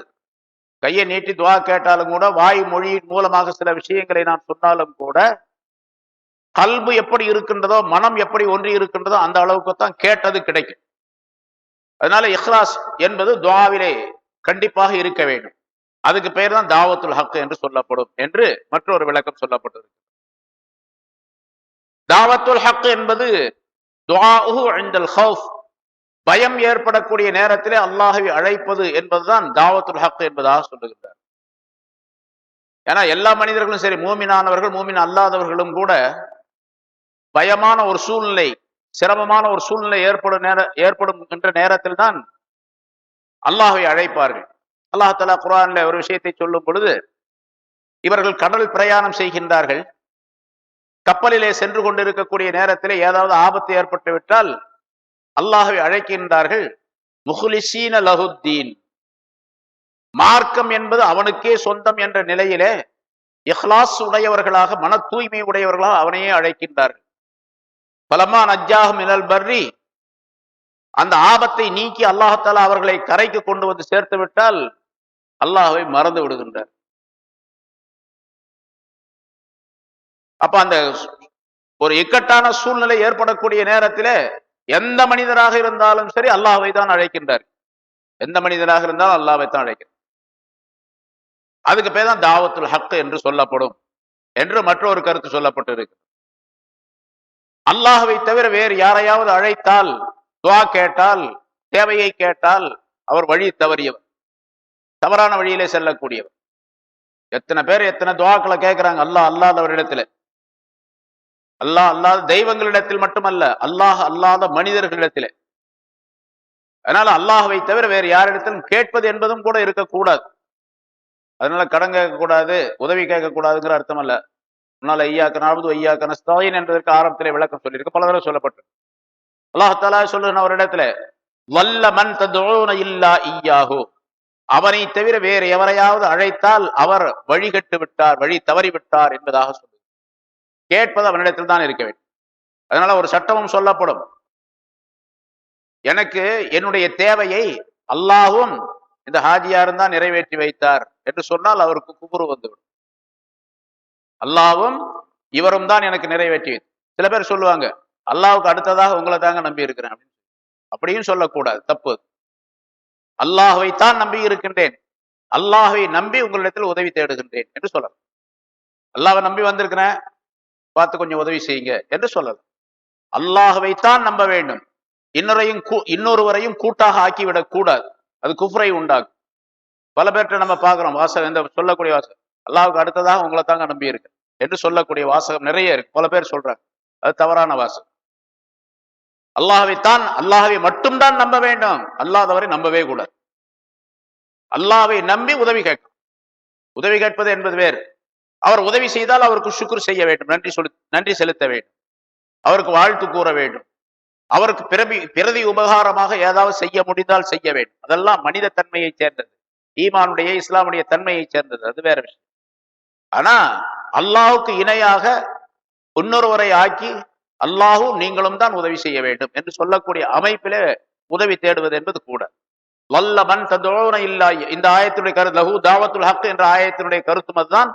அதே இன்னொரு இடத்துல அல்லாஹ் தஆலா சொல்லும் பொழுது வல்ல மன் ததுஊன இல்லா இய்யாஹு, அவனை தவிர வேறு எவரையாவது அழைத்தால் அழைத்தவர் வழி தவறி விட்டார் என்பதாக சொல்லுகிறார். அதையே வலியுறுத்தி அல்லாஹ் தஆலா அடுத்த இதிலே சொல்லுகின்றான், வல்லதீன யதுஊன மின் தூனிஹி லா யஸ்தஜீபூன லஹும் பிஷை, அல்லாஹ்வை தவிர வேறு தெய்வங்களை அழைக்கின்றார்களே அவர்கள், வல்லதீன யதுஊன அழைக்கிறவர்கள், மின் தூனி அவனை தவிர, அல்லாஹ்வை தவிர அழைக்கின்றவர்கள், அல்லாஹ்வை தவிர வேறு தெய்வங்களை அழைக்கின்றவர்கள் என்று வைத்துக் கொள்ள வேண்டும். லா யஸ்தஜீபூன லஹும், இவர்களுக்கு பிஷையின் எதையும் பதில் சொல்லவே மாட்டார்கள். ஒரு சாமி முன்னால போய் நின்று கேட்கிறாங்க, எவ்வளோ பெரிய பிரச்சனைகள்லாம் நடக்குது பார்க்கிறோம். பல ஆயிரம் லட்சக்கணக்கான மக்கள் திருப்பதிக்கு போறாங்க, மற்ற இடங்களுக்கு போறாங்க. பாருங்க, ஒவ்வொரு கோயில்கள்லையும் பார்த்தீங்கன்னு சொன்னா அந்த சாமிகளை அழைக்கக்கூடியவர்கள் முழு நம்பிக்கையோடு இதுதான் தெய்வம், இவரை விட்டால் வேறு வழியே இல்லை என்ற நிலையில அந்த தெய்வங்களை அழைக்கக்கூடியவர்கள் நிறைய. எந்த தெய்வமாவது எப்பொழுதாவது பதில் சொல்லி இருக்கின்றதா, எப்பொழுதாவது இவருடைய கோரிக்கையை நிறைவேற்றி இருக்கின்றதா என்று அவர்கள் சிந்திப்பதே கிடையாது. அதை அல்லாஹ் தஆலா சிந்திக்க சொல்லுகின்றான். யார் அல்லாஹ்வை மறுக்கின்றார்களோ, அல்லாஹ்வை ஏற்றுக்கொள்ளவில்லையோ, அவர்கள் மற்ற தங்களுடைய தெய்வங்களை பற்றி சிந்திக்க வேண்டும். தெய்வங்கள் எப்படி இருக்கின்றன, நிறைய விஷயங்கள் முன்னால் உள்ள ஆயத்துகளில் சொல்லப்பட்டிருக்கு. இங்கேயும் அல்லாஹ் தஆலா சொல்லுகிறான், வல்லதீன யதுஊன மின் தூனிஹி, அல்லாஹ்வை அவனை தவிர மற்ற தெய்வங்களை அழைப்பவர்கள் லா யஸ்தஜீபூன லஹும் பிஷை, அந்த சாமிகள், அந்த சிலைகள், அந்த தெய்வங்கள் இவர்களுக்கு எந்த பதிலையும் தராது. சரி, எந்த பதிலையும் தராது. ஆனா அந்த மனிதர்கள் மற்ற தெய்வங்களை அழைக்கக்கூடிய இவர்கள் எப்படி இருக்கின்றார்கள் என்று சொன்னால், இல்லா கபாசித்தி கஃபைஹி இலல் மா, ஒரு உதாரணத்தை அல்லாஹ் தஆலா சொல்ற அருமையான ஒரு உதாரணத்தை சொல்லுகின்றார். இல்லா கபாசித்தி கஃபைஹி இலல் மா, ஒரு தண்ணீருக்கு பக்கத்துல போய் தண்ணீர் தாகித்த ஒரு மனிதன், ரொம்ப தாகமா இருக்கு, கடுமையான தாகம், தண்ணீர் குடிக்கணும். அவன் தண்ணி இருக்கக்கூடிய இடத்துல போய் நின்றுகிட்டு, தண்ணீரே வா, என்னுடைய வாய்க்குள்ளே வந்து நுழைந்து கொள் அப்படின்னு கையை விரிச்சு இப்படி கேட்டுக்கிட்டே இருக்கிறான். ஒரு கிணத்துக்கு பக்கத்துல போய் நின்றுகிட்டு, கிணற்றில் இருக்கக்கூடிய தண்ணீரே நீ மேலே வா, என்னுடைய வாய்க்குள்ளே வந்து நுழைந்து கொள், என்னுடைய தாகத்தை தீர்த்து விடு அப்படின்னு கையை நீட்டி கேட்டுக்கிட்டே இருக்கிறான். வந்துருமா? ஓடுற தண்ணியோ, நிக்கிற தண்ணியோ, கிணத்து தண்ணியோ, ஆத்து தண்ணியோ, எந்த தண்ணியும் வராது என்று அல்லாஹால அந்த உதாரணத்தை இல்லா கபாசித்தி கப்பை, தன்னுடைய 2 கைகளையும் நீட்டியவனை போன்று, விரித்தவனை போன்று இருக்கின்றான். விரித்தவனை போன்றே தவிர வேறு கிடையாது. அந்த மாதிரி அந்த சிலை தெய்வங்களிடத்தில் கேட்கக்கூடிய மனிதர்கள் எப்படின்னா, இல்லா கபாசித்தி கப்பை, தன்னுடைய 2 கைகளையும் விரித்தவனை போன்று, நீட்டியவனை போன்று, இலல் மா, தண்ணீர் இடத்துல அந்த தண்ணீர் இவனுடைய வாயை வந்து அடைவதற்காக வேண்டி கையை விரித்துக் கொண்டிருக்க, நீட்டிக் கொண்டிருக்கின்ற. தண்ணி வருமா? அந்த தண்ணீர் இவனை அடையக்கூடியதாக இல்லை, இவனை வந்து சேராது. அது போல அந்த சிலைகள் இடத்துல இவங்க கேட்கறான், என்னென்னமோ நேர்ச்சைகள்லாம் செய்யறான். அதுக்கு என்ன பேரு? தலையில ஒண்ணு வச்சுக்கிட்டு போறாங்களே, நடந்து போறாங்க, செருப்பு இல்லாம காலெல்லாம் கொப்பளமாகி, செருப்பு போடக்கூடாது அப்படின்னு ஒரு நேர்ச்சி. அதுல காலெல்லாம் பழனிக்கு போனீங்கன்னா அந்த வழியில அந்த நேரத்துல போனீங்கன்னு சொன்னா, சின்னவங்க பெரியவங்க எத்தனை பேர், வயசானவங்க, குழந்தைகள், எல்லாம் பெண்கள் ஆண்கள் நிறைய போறாங்க. செருப்பே போடக்கூடாது. கடுமையான வெயில் நேரத்துல செருப்பு போடக்கூடாது. காலெல்லாம் பொத்து போய் ரத்தமா ஊத்துது, அப்படியே போயிட்டு இருக்கோம். அவன் தலைவிதி அது. செருப்பு இருந்தும் கூட செருப்பு போடுறது. செருப்பெல்லாம் தூக்கி ஒரு வண்டியில வச்சு, அந்த வண்டி இவன் பின்னால வந்துகிட்டு இருக்கும். ஒரு காரு செருப்பெல்லாம் தூக்கி வண்டியில வச்சிருவான். மூட்டை சாமான் அதெல்லாம், தலையில ஒரு மூட்டையை வச்சிருப்பான், இருமுடி அதுக்கு பேர். அதுக்குள்ள என்ன வச்சிருக்கான்னு தெரியல எனக்கு. அதை தூக்கிட்டு போவான். சும்மா வேற, நடந்து போறது வேற, வெயிலுடைய கஷ்டம், இத்தனை கஷ்டத்தையும் பொறுத்துக்கிட்டு அவன் போயிட்டு இருக்கிறான். சாமி ஏதாவது தரும் அப்படின்னு சொல்லி, ஆனா ஒண்ணுமே தர்றது. அல்லாஹால சொன்னான், இவன் எப்படி இருக்கிறான் அப்படின்னு கேட்டா, இல்லா கப்பாசித்தி கப்பைஹி இலல்மா, தண்ணீருக்கு பக்கத்துல போய் தண்ணீர் தாகித்து இருக்கக்கூடிய இவன், தண்ணீரே வா, என்னுடைய வாய்க்குள்ளே வந்து நுழைந்து கொள், லியபுலுகஃபாஹு, தன்னுடைய வாயை அடைவதற்காக வேண்டி கையை விரித்துக் கொண்டிருக்கின்றான். தண்ணி வருமா? ஒமாஹு பிபாலிஹி, அது இவனை அடையக்கூடியதாக இல்லை, இவனிடத்தில் வந்து சேரக்கூடியதாக இல்லை என்று அல்லாஹால சொல்லுங்க. அதாவது சிலை தெய்வங்களிடத்தில் கேட்கக்கூடிய எந்த துஆவும் ஏற்றுக்கொள்ளப்படுவதே கிடையாது. இவனுக்கு ஏற்றுக்கொள்ளப்படுவதே கிடையாது.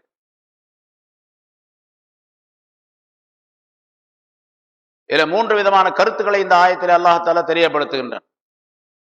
அல்லாஹ்வை தவிர வேறு தெய்வங்களை வணங்கக்கூடியவர்கள், அழைக்கக்கூடியவர்கள் எப்படிப்பட்டவர்கள் என்று சொன்னால், கடுமையான தாகமுடைய ஒரு மனிதனை போன்று. அவன் தூரமாக இருக்கக்கூடிய ஒரு தண்ணீரை தனக்கு வேண்டும் என்று, தன்னுடைய வாய்க்குள்ளே வந்து விழ வேண்டும் என்று அழைத்துக் கொண்டிருக்கின்றானே, ஆனால் அந்த தண்ணீர் வராது, அந்த தண்ணீரை இவன் அடைய முடியாது, அடைவதற்குரிய சக்தியும் இவனுக்கு கிடையாது என்ற நிலையிலே இவன் கேட்டுக்கொண்டிருக்கின்றான். 2வது, இவனுடைய பொய்யான வணக்க வழிபாடுகளின் காரணமாக, இந்த பொய்யான தவறான வணக்க வழிபாடுகள் தாகித்திருக்கக்கூடிய ஒரு மனிதனுக்கு ஒப்பானதாக இருக்கின்றது. அந்த மனிதன் தன்னுடைய எண்ணத்திலே தவறு செய்து கொண்டிருக்கின்றான். அதாவது எப்படி அந்த தண்ணீர் இவனுக்கு கிடைக்க வேண்டும், வர வேண்டும், தன்னுடைய வாய்க்குள்ளே வந்து விழ வேண்டும் என்பதாக நினைத்து செய்து கொண்டிருக்கின்றானோ, அதுபோன்று இந்த மனிதன் அந்த சிலை தெய்வங்களிடத்திலே வேண்டுதல் செய்து கொண்டிருக்கின்றான். ஆனால் அது ஒருபோதும் வரவே வராது. அந்த தண்ணீர் ஒரு சமயம் அப்படி தண்ணீர் இவனுடைய கையிலே கொண்டு வந்து கொடுக்கப்பட்டு, தண்ணீர் இந்த மனிதனுடைய வாய்க்குள்ளே கையிலே பிடித்து அதை எடுக்கக்கூடிய சூழ்நிலை இருக்க வேண்டும் என்று சொன்னால், அந்த தண்ணீர் உறைந்த நிலையிலே இருக்க வேண்டும், பனிக்கட்டியை போன்று இருக்க வேண்டும். அப்படின்னா அது கையில் எடுத்து வாயில சாப்பிடும். அப்பவும் கூட கையில தான் எடுக்க முடியுமே தவிர, அந்த கையிலிருந்து தானாக வாய்க்கு போகாது. இவன் தான் அதனை செய்ய வேண்டும். அந்த நிலையிலும் கூட இந்த மனிதன் தன்னுடைய அந்த தெய்வ வணக்க வழிபாட்டை, தவறான வணக்கத்தை தவறாகவே பயன்படுத்தி கொண்டிருக்கின்றான். அது உண்மையானதல்ல, சத்தியமானதல்ல என்ற கருத்துக்களை எல்லாம் அல்லாஹ் இந்த ஆயத்திலே தெரியப்படுத்து. இல்ல, இன்னொரு முக்கியமான கருத்தும் இந்த ஆயத்திலிருந்து சொல்லப்படுகின்றது.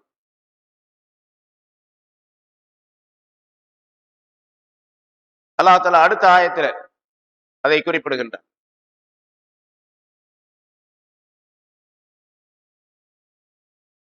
ஒமா துஆஉல் காஃபிரீன இல்லா ஃபீ ضلال. அந்த ஆயத்துடைய கடைசியில் அல்லாஹ் சொல்றான், ஒமா துஆஉல் காஃபிரீன இல்லா ஃபீ ضلال. காஃபிர்களுடைய அழைப்பு, நிராகரிப்பவர்களுடைய அழைப்பு, அது வழிகேட்டை தவிர வேறு கிடையாது. இவர்கள் தெய்வங்களை அழைக்கின்றார்கள், அந்த அழைப்பு என்பது வழிகேடு, தவறு, நஷ்டம். லலால் என்பதற்கு பல அர்த்தங்கள் உண்டு. அதில தவறானது, வீணானது, நஷ்டம் உள்ளது என்றெல்லாம்.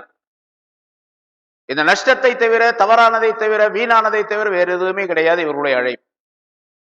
அதாவது இவர்கள் இந்த சிலை தெய்வங்களை அழைப்பது, தங்களுடைய தெய்வங்களிடத்தில் வேண்டிக் கொள்வது தவறை தவிர, வழிகாட்டை தவிர வேறு எதுவுமே கிடையாது. அதாவது இவருடைய வணக்க வழிபாடுகள், இவருடைய துவாக்கள், அழைப்பு எதுவுமே அல்லாஹ் இடத்தில் செல்லுபடியாக, அல்லாஹ் தாலா அதை ஏற்றுக்கொள்வதில்லை என்பது கருத்து. ரசூலுல்லாஹி ஸல்லல்லாஹு அலைஹி வஸல்லம் அவர்கள் சொன்னார்கள், இப்னு அப்பாஸ் ரலியல்லாஹு தஆலா அன்ஹு அவர்கள் அறிவிக்கின்றார்கள், அஸ்வாத்துல் காஃபிரீன மஹ்ஜூபத்துன் அனில்லாஹி வலா யஸ்மஉ துஆஅஹும். காஃபிர்களுடைய சப்தங்கள், சொல்லக்கூடிய சப்தங்கள், எத்தனை சப்தம் போடுறான்? ஒரு பக்கம் போனா கோவிந்தா கோவிந்தா, இன்னொரு பக்கம் போனா அரோகரா அரோகரா, இந்த பக்கம் போனீங்கன்னு சொன்னா முருகா முருகா, இந்த பக்கம் போனீங்கன்னு சொன்னா இப்படி நிறைய ஏராளமான அழைப்புகள், சப்தங்கள் இருக்குது, பலவிதமான சப்தங்கள். அந்த சப்தங்கள் எல்லாம் நம்ம தஸ்பீஹ் செய்யறத போல, ஜிக்ர் செய்யறத போல அவங்க நினைச்சிட்டு இருக்கிறாங்க. எந்த சப்தமும், காஃபிருடைய எந்த சப்தமும் அல்லாஹ் தஆலாவை விட்டும் தடுக்கப்பட்டதாக அல்லாஹ்விடத்துல போய் சேராது. அல்லாஹ் அவருடைய துஆக்களை, அந்த சப்தங்களை கேட்கவே மாட்டான் என்பதாக குறிப்பிடுகிறார். ரசூலுல்லாஹி ஸல்லல்லாஹு அலைஹி வஸல்லம் இதற்கு விளக்கம் சொல்லுகின்றார். அப்ப காஃபிர்களுடைய துஆ எந்த விதமான பலனையும் தராது, அது ஏற்றுக்கொள்ளப்பட மாட்டாது. அப்ப எப்படி இப்போ ஒரு சந்தேகம் வரும், நமக்கு சந்தேகம் சொன்னாதான் வரும், உங்களுக்கு நான் சொன்னாதான் உங்களுக்கு அந்த சந்தேகம் வரும். காஃபிர்களுடைய துஆவை ஏற்றுக்கொள்ள மாட்டான் அப்படின்னு சொன்னா, ஆரம்பத்துல இப்லீஸ் இருந்தான்ல, அவன் ஆதம் அலைஹிஸ்ஸலாத்துக்கு சஜ்ஜா செய்ய சொல்லும் போது மாட்டேன் அப்படின்னு மறுத்தான். அவனுக்கு அல்லாஹ் தஆலா தன்னுடைய லானத்தை, தன்னுடைய சாபத்தை அவன் மீது ஏற்படுத்தினான். நீங்க இருந்து போயிடு அப்படின்னு சொன்னான். அவன் அல்லாஹ் தஆலா இடத்துல ஒரு துஆ கேட்டான், யா அல்லாஹ், எனக்கு நீ என்னை சபிச்சு உலகத்துக்கு அனுப்புற, துனியாவுக்கு போக சொல்ற, நான் போயிடுறேன், ஆனா எனக்கு ஒரு வரம் வேண்டும் அப்படின்னு கேட்டான். என்னன்னு கேட்டான் அல்லாஹ் தஆலா, மனிதர்களை எல்லாம் எழுப்புகின்ற அந்த நாள் வரைக்கும் எனக்கு தவணை கொடு, அதாவது என்னை மௌத்தாக்காத, என்னை உயிரோட வச்சு உலகத்துல விட்டுடு, நான் அந்த மனிதர்களை நான் பாத்துக்கிறேன், ஆதமுடைய மக்கள்லாம் நான் கவனிச்சுக்கிறேன் அப்படின்னு சொல்லி சொன்னான். அல்லாஹ் தஆலா சொன்னா, உன்னுடைய துஆ ஏற்றுக்கொள்ளப்பட்டது என்று சொல்லி அல்லிர்னி இலா யௌமி யுபாஸூன், முன்னால பல இடங்கள்ல அந்த ஆயத்து வந்திருக்குது. அந்த மாதிரி கருத்து, இந்த இப்லீஸ் கேட்ட துஆவுடைய அந்த கருத்து ஆயத்துகள் வந்திருக்கு. எழுப்பப்படும் காலம் வரைக்கும் எனக்கு நீ தவணை கொடு என்று கேட்டான். அல்லாஹ் தஆலா சொன்னான், உலகம் அழியும் நாள் வரைக்கும் உனக்கு தவணை உண்டு அப்படின்னு சொன்னான். எழுப்பப்படும் நாள்னா உலகத்தை அழிச்சுட்டு அப்புறம் பின்னால எழுப்புறது, அப்புறம் மௌத்தே கிடையாது, எனக்கு மௌத்து இல்லாத ஒரு வாழ்க்கையை கொடுன்னு கேட்கிறான். அல்லாஹ் தஆலா படைச்சவன் தானே ஷைத்தான், இப்லீஸ். அல்லாஹ்ட்டவே தந்திரமா கேட்கிறான், என்ன மௌத்தாக்காம இருக்கணும் அப்படின்னு சொல்லி. மௌத்தாக்காம இருக்கணும்னு கேட்கல, எல்லோரும் எழுப்பப்படக்கூடிய அந்த காலம் வரைக்கும் எனக்கு தவணை கொடுன்னு கேட்டான். அல்லாஹ் தஆலா சொன்னா, கியாமத் நாள் வரைக்கும் உனக்கு தவணை உண்டு. எல்லாரையும் அழிக்கக்கூடிய நேரத்தில் நீயும் அழிஞ்சிருவ, அப்போ உன்னையும் அழிச்சிருவேன் என்று அல்லாஹ் தஆலா சொன்னான். அப்ப அவனுடைய இப்லீஸுடைய துஆவை அல்லாஹ் தஆலா ஏற்றுக்கொண்டான் அப்படின்னு குர்ஆன்ல பல இடங்கள்ல வருது. இப்லீஸ் யாரு? ரைசுல் காஃபிர், காஃபிர்களுக்கெல்லாம் தலைவன் அவன் தான். முஃமின்கள் அல்லாத மற்றவர்களுக்கெல்லாம் தலைவன் அவன் தானே. தலைவருடைய துஆவை அல்லாஹ் தஆலா ஏற்றுக்கொள்ளும் பொழுது தொண்டர்களுடைய துஆலாம் அல்லாஹ் தஆலா ஏன் ஏற்றுக்கொள்ள மாட்டான்? ஏற்றுக்கொள்ள மாட்டான்னு வருது, ஒமா துஆஉல் காஃபிரின இல்லா ஃபீ ضلال. காஃபிர்களுடைய துஆ அது வழிகேட்டை தவிர, நஷ்டத்தை தவிர வேறு கிடையாது என்று அல்லாஹ் தஆலா சொல்லுகின்றான் என்று கேட்டால், அதற்கு அல்லாஹ் தஆலா இதனுடைய அந்த ஆயத்தினுடைய கருத்து என்னவென்று சொன்னால், காஃபிர்களுடைய துஆன்னு சொன்னா மறுமை சம்பந்தப்பட்ட துஆக்களை ஏற்றுக்கொள்ள மாட்டான்னு அர்த்தம். துனியா சம்பந்தப்பட்ட துஆக்களை எல்லாருக்கும் ஏற்றுக்கொள்வான். ஏன்னா அவன் ரஹ்மான், அர் ரஹ்மான், எல்லோருக்கும் ஒரே மாதிரி அருள் புரியக்கூடியவன் அவன். அல்லாஹ் தஆலா காஃபிர்களுக்கு கொடுக்க மாட்டான், கேட்டதை கொடுக்க மாட்டான் அப்படின்னு தான் யாருக்குமே சாப்பாடு கொடுக்க மாட்டான். அப்புறம் காஃபிர்களுடைய எந்த கடையிலும் வியாபாரம் ஆகாது, நம்மளை விட அவங்களுக்கு தான் அதிகமான வியாபாரம் ஆகுது. அதே மாதிரி பல்வேறு விஷயங்கள், ஆயிரக்கணக்கான விஷயங்கள் இருக்கு. அதனால ஆகிரம் சம்பந்தப்பட்ட, மறுமை சம்பந்தப்பட்ட விஷயங்களிலே அவர்களுடைய துஆ ஏற்றுக்கொள்ளப்பட மாட்டாது, அல்லாஹ் தஆலா ஒப்புக்கொள்ள மாட்டான் என்று அர்த்தம். உலக சம்பந்தப்பட்ட விஷயத்துல எல்லாருக்கும் ஒரே மாதிரி அல்லாஹால அருள் புரிவான். சில நேரங்களில் மாற்றமாக கூட இருக்கும். காபிர்களுக்கு நிறைய கொடுப்பான் அல்லாஹால, மூமின்களுக்கு குறைச்சிருவான். ஏன்னா மூமின்களுக்கு அல்லாஹால அங்க வச்சிருக்கிறான், அதனால இங்க குறைச்சிடுவான். நான் நிறைய கருத்துக்கள் பல தடவை சொல்லப்பட்டிருக்கு. இங்க எவ்வளவு சுகமாக வாழுகின்றாரோ அந்த அளவுக்கு குறைவு அங்கே ஏற்பட்டுவிடும். அல்லாஹால குர்ஆனில் அந்த ஆயத்தை நமக்கு சொல்லி காட்டுகின்றார். சில மனிதர்கள் இருக்கின்றார்கள், தங்களுடைய மறுமை வாழ்க்கையை உலகத்திலேயே சுகம் கண்டு அழித்து விடுகின்றார்கள். உலகத்தில் சுகத்தை கண்டு ஆகிரத்துடைய வாழ்க்கை அழித்துக் கொள்ளுகின்றார்கள். உலகத்துல எவ்வளவு சுகமாக இருக்கின்றாரோ அந்த அளவுக்கு ஆகிரத்துடைய வாழ்க்கையுடைய இன்பம் குறைஞ்சிடும். கண்டிப்பா இங்கேயும் சுகமா இருக்கிறது அங்கேயும் சுகமா இருக்கிறது அப்படிங்கிறது முடியவே முடியாது. அது அப்படி இருக்கக்கூடிய சூழ்நிலை அல்லாஹால யாருக்கு நாடுகின்றான், அப்படிப்பட்ட யாராவது ஒரு சில மனிதர்களுக்கு, யாராவது ஒரு சிலர் அப்படின்னு சொன்னா பல கோடிக்கணக்கான மனிதர்களே யாராவது ஒருவருக்கு அல்லாஹால தருவோம். அதுவும் கூட அந்த மாதிரி மனிதரும் கூட உலகத்திலே தன்னுடைய செல்வத்தின் மூலமாக, தன்னுடைய சுகத்தின் மூலமாக, பணத்தின் மூலமாக, வாழ்க்கையின் மூலமாக இன்பம் பெறக்கூடிய சூழ்நிலை இருக்காது. அவர் மனத்தளவிலே அவர் கவலைப்பட்டு கொண்டிருப்பார், சிரமப்பட்டு கொண்டிருப்பார். ஒருத்தர் பெரிய வசதி உள்ளவர், இப்ப உதாரணமாக ஹஜ்ரத் அப்துல் ரஹ்மான் அவுஃப் ரலியல்லாஹு தஆலா அன்ஹு இருந்தாங்க. அவங்க ஆரம்பத்துல கஷ்டப்பட்டாங்க, பிறகு பொருளாதாரத்துல பெரிய சீமானாக இருந்தார்கள். ஹஜ்ரத் உஸ்மான் ரலியல்லாஹு தஆலா அன்ஹு அவர்கள் இருந்தார்கள். உஸ்மான் கனி என்பதாக அவர்களுக்கு ஒரு டைட்டிலும் சொல்லப்படுகிறது, பணக்காரரான உஸ்மான் அப்படின்னு சொல்லப்படுகின்றது. ஹஜ்ரத் சுலைமான் அலைஹிஸ்ஸலாம் இருந்தாங்க, தாவூத் அலைஹிஸ்ஸலாம் இருந்தாங்க. நபிமார்கள்ல எல்லா விதமான ஆட்சிகளையும் அல்லாஹ் தஆலா அவர்களுக்கு தந்திருந்தான். ஆனாலும் உலகத்திலே சுகமாக வாழவில்லை அவர்கள். உலகத்திலே சுகமாக வாழவே, பொருளாதாரம் இருந்துச்சு, வசதி இருந்துச்சு, ஆட்சி செய்தார்கள், எல்லாம் இருந்துச்சு. இருந்தாலும் கவலைப்பட்டு கொண்டது ஆகிரத்தை பற்றி உள்ள கவலை அவர்களுக்கு இருந்து, அந்த கவலை, அந்த மாதிரி உள்ள சூழ்நிலை. வணக்க வழிபாடுகளை, இபாதத்து, மற்ற வேலைகளை செய்வதிலே அல்லாஹுடைய தாவத், மக்களை தீனுக்காக அழைக்கக்கூடிய அந்த பணியிலே மிகப்பெரிய சிரமங்களை எல்லாம் மேற்கொண்டார்கள் அவர். அந்த சிரமம் இருக்கத்தான் செய்யும். ஆனா ஒரிஜினல் காபிராக இருந்தால் அவருக்கு உலகத்திலே சுகத்தை அல்லாஹாலா கொடுத்துருவோம், எந்த விதமான பிரச்சனையும் இருக்காது. பல பேருக்கு அப்படி அல்லாஹாலா ஆக்கி வச்சிடும். உலகத்துல எல்லா விதமான இன்பங்களையும் அனுபவிப்பார்கள். அது மௌத்து வரைக்கும் தான், உயிர் போகின்ற நேரம் வரைக்கும்.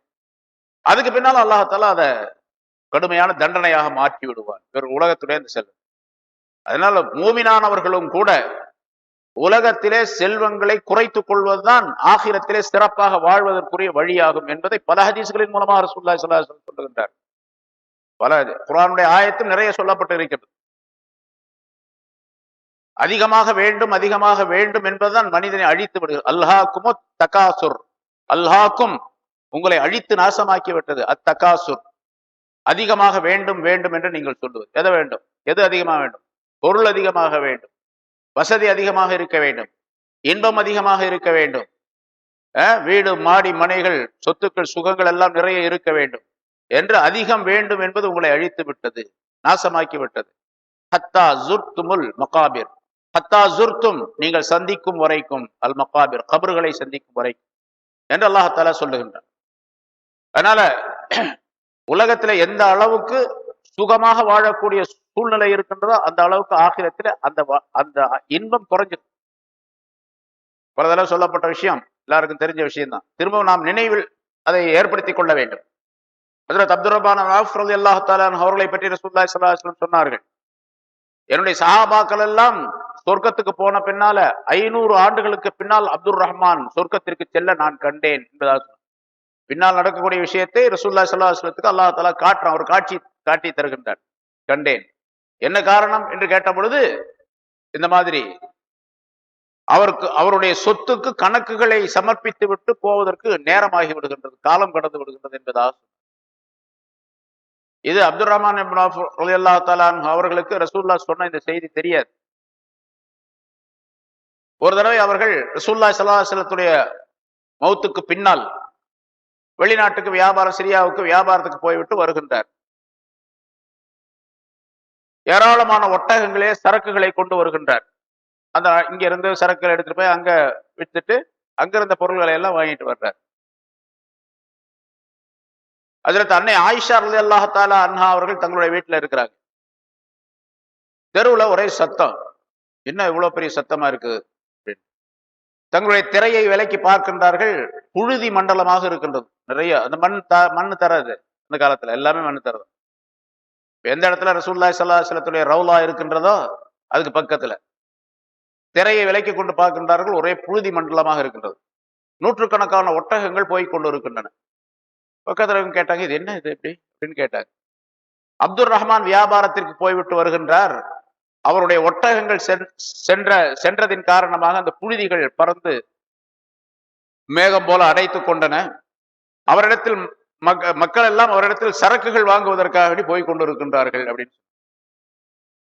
அன்னை ஆயிஷா ரலியல்லாஹு தஆலா அன்ஹா அவர்கள் சதக ரசூலுல்லாஹ் அப்படின்னு சொன்னாங்க. ரசூலுல்லாஹ் உண்மை சொன்னார்கள் அப்படின்னு சொன்னாங்க. பக்கத்துல இருந்தவர் யாரோ ஒருத்தர் ஹாதிமோ அல்லது மற்றவரோ யாரோ சொன்ன என்னன்னு கேட்டாங்க. இல்ல ரசூலுல்லாஹி ஸல்லல்லாஹு அலைஹி வஸல்லம் அப்துல் ரஹ்மானை பற்றி இந்த மாதிரி சொல்லி இருக்கிறாங்க, 500 வருஷத்துக்கு பின்னால அவர் சொர்க்கம் போவார். அது இப்பதான் எனக்கு தெரியுது, இந்த மாதிரி இவ்வளவு பெரிய தப்தபாவாக பொருளை சம்பாதித்துக் கொண்டிருக்கக்கூடியவர் உண்மையிலேயே 500 வருஷம் கழிச்சு தான் போவார். அது ரசூலுல்லாஹ் சொன்னது உண்மைதான் அப்படின்னு அப்ப சொன்னாங்க. சொன்ன உடனேயே அந்த கேட்டுக்கொண்டிருந்தவர்களே ஒருவர் யாரோ ஒரு அத போய் அப்துல் ரஹ்மான் இப்னு அவ்ஃப் ரலியல்லாஹு தஆலா அன்ஹு அவங்கள்ட்ட சொல்லிட்டாங்க. இந்த மாதிரி ஆயிஷா ரலியல்லாஹு தஆலா அன்ஹா அன்னை அவர்கள் இப்படி சொல்லுகின்றார்கள் அப்படின்னு, உங்களை பத்தி ரசூலுல்லாஹ் சொன்னதாக இப்படி சொன்னாங்க. உடனே அழ ஆரம்பிச்சிட்டார். தன்னுடைய ஒட்டகத்தினுடைய அந்த சரக்குகளை எல்லாம் அப்படியே நிறுத்தி வைத்தார். நூத்துக்கணக்கான ஒட்டகம், சாதாரண ஒட்டகத்து மேல பூரா சரக்குகள் எவ்வளவு இருக்கும் அப்படியே நிறுத்தி வைத்தார். யார் யார் தேவைப்படுகின்றவோ அவர்கள் எல்லாம் வாங்க அப்படின்னாரு. எல்லாரும் வந்தாங்க. காசு கொடுக்க வேணாம், சும்மா எடுத்துட்டு போங்க அப்படின்னு சொல்லிட்டு எல்லாத்தையும் எல்லா சரக்குகளையும் பூராத்தையும் கொடுத்தாச்சு. ஒட்டகத்தையும் ஆளு கொண்டு பிடிச்சிட்டு போங்க அப்படின்ட்டாங்க. யார் யாருக்கு தேவையா அத்தனை ஒட்டகங்களை எடுத்துட்டு போங்க. எல்லா ஒட்டகத்தையும் கொடுத்துட்டாங்க. திரும்ப வெறுங்கையாக வீட்டுக்கு போனாங்க. ரசூலுல்லாஹி ஸல்லல்லாஹு அலைஹி வஸல்லம் என்னை பற்றி இப்படி சொல்லி இருந்தால் இந்த சரக்குகள் இந்த பொருள்கள் எதுவுமே எனக்கு தேவையில்லை என்பதாக சொல்லி அத்தனையும் தர்மம் செய்து விட்டு அந்த மாலை சாயந்தரத்துக்குள்ள எல்லாத்தையும் காலி பண்ணிட்டு எல்லாம் தர்மம் செய்து விட்டு வீட்டுக்கு போனார். ஆனா நிகழ்ச்சி என்ன அப்படின்னு கேட்ட நிகழ்ச்சி அதுதான், ரசூலுல்லாஹ் சொன்னதுதான் உண்மை. அவர் 500 வருஷம் கழிச்சு சொர்க்கத்துக்கு போவார், அது உண்மை. ஆனா இது கொடுத்ததுனால மாறுமா அப்படிங்கிறது நமக்கு தெரியும். அல்லாஹ் தஆலா கருணை உள்ளவன் செய்யலாம், நமக்கு தெரியாது, பின்னால் உள்ள விஷயம். ஆனா மனிதர்கள் உலக மக்களுக்கு எச்சரிக்கைக்காக வேண்டி ரசூலுல்லாஹி ஸல்லல்லாஹு அலைஹி வஸல்லம் சொல்லி காட்டுகிறார். அதனால உலகத்தினுடைய வாழ்க்கையை சுருக்கிக் கொள்ள வேண்டும். எந்த அளவுக்கு சுருக்கமாக இருக்க வேண்டுமோ அந்த அளவுக்கு சுருக்கமாக. ஆனா மனிதனுடைய நிலை என்ன அப்படின்னு கேட்டா அல்ஹாக்கு முத்தகாசுர்.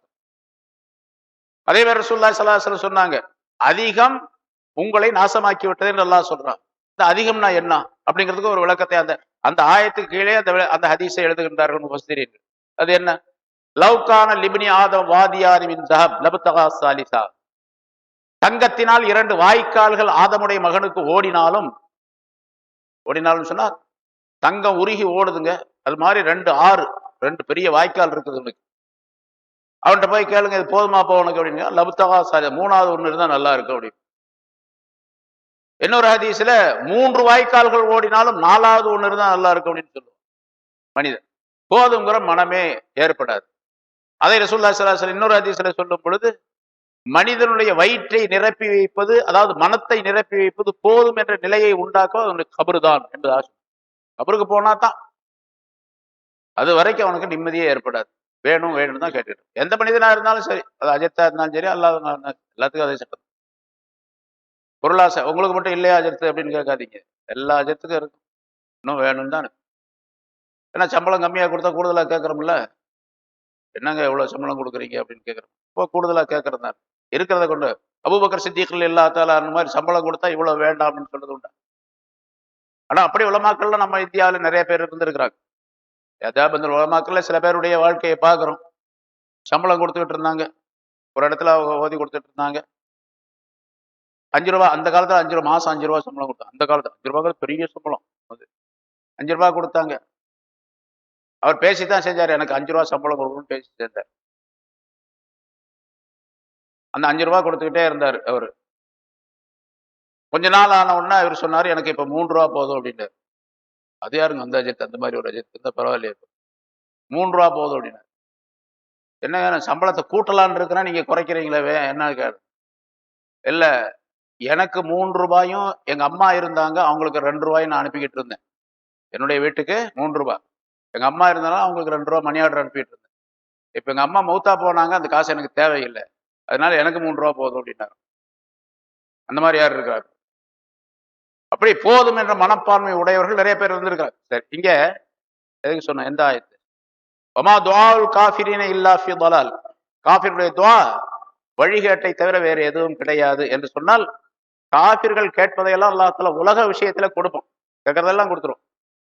ஆனா ஆகிரத்துல எந்த விதமான ஆகிரம் சம்பந்தப்பட்ட எந்த துஆவும் இடத்துல ஒரு காஃபிரானவர், அதாவது ஈமான் கொள்ளாத ஒரு மனிதர், எனக்கு மறு உலகத்திலே சொர்க்கம் வேண்டும் என்று கேட்டுக்கொண்டே இருக்கின்றார். நான் மறு உலகத்திலே மறு வாழ்க்கையிலே அவருடைய நம்பிக்கைப்படி மறு வாழ்க்கையிலே நான் சுகமாக வாழ வேண்டும் என்று நினைக்கிறேன், எனக்கு நீ உதவி செய் என்று அவருடைய தெய்வத்திடத்துல கேட்டால், அந்த தெய்வத்துல கேட்கறது அல்லாஹ்ட்ட கேட்கிற மாதிரி தான், அல்லாஹ் ஏற்றுக்கொள்ள மாட்டான். அந்த தெய்வத்திடத்துல கேட்பது அல்லாஹ்விட்ட கேட்பதை போல, ஆனா அல்லாஹ் தஆலா அவருடைய துஆவை ஏற்றுக்கொள்ள மாட்டான் என்ற கருத்தை அல்லாஹ் தஆலா இதன் மூலமாக சொல்லுது. மூமின்களுக்கு அல்லாஹ் தஆலா இந்த ஆயத்தின் மூலமா நமக்கு அல்லாஹ் தஆலா சொல்லுவது, அல்லாஹ்விடத்தில் தான் கேட்க வேண்டும், வேறு யாரிடத்திலும் கேட்கக்கூடாது. அதற்குரிய விளக்கங்கள் தான் சொல்லப்படும். அல்லாஹ் தஆலா இந்த ஆயத்தின் மூலமாக, சொல்லப்பட்ட இந்த ஆயத்துகளின் மூலமாக அல்லாஹ் தஆலா காஃபிர்களுக்கு பல எச்சரிக்கைகள் அல்லாஹ் தஆலா சொல்லுகின்றான். மூமின்கள் அந்த எச்சரிக்கையை கண்டு பயன்பெற்று வாழ வேண்டும்.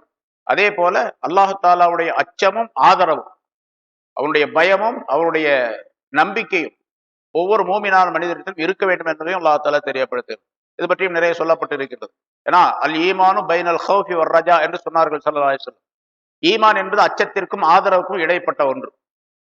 அல்லாஹுடைய அருளின் மீது நம்பிக்கை இருக்க வேண்டும் முழுமையாக, அல்லாஹுடைய தண்டனை மீது பயம் இருக்க வேண்டும். இந்த ரெண்டு சேர்ந்ததுதான் ஈமான் என்பது. ஆகவே அல்லாஹ் தஆலா என்னுடைய இந்த சின்ன சின்ன அமல்களை எல்லாம் அல்லாஹ் தஆலா ஏற்றுக்கொள்வான் என்ற நம்பிக்கையோடு செயல்பட வேண்டும். அதே போன்று நான் செய்திருக்கக்கூடிய பாவங்கள் மிக பெரியது என்பதாக நினைத்து அல்லாஹ் தஆலாவுடைய தண்டனையை பயப்பட வேண்டும். நம்முடைய பாவங்களை மிக பெரியதாக நினைக்க வேண்டும், அமல்களை மிக குறைவானதாக சிறியதாக நினைக்க வேண்டும். இந்த நினைப்பு எல்லா செயல்களிலும் வந்தால் மனிதன் மிகப்பெரிய நன்மைகளை அல்லாஹ் தஆலாவிடத்தில் பெற்றுக்கொள்ளக்கூடிய சூழ்நிலை ஏற்படும் என்பதை இந்த ஆயத்துக்கு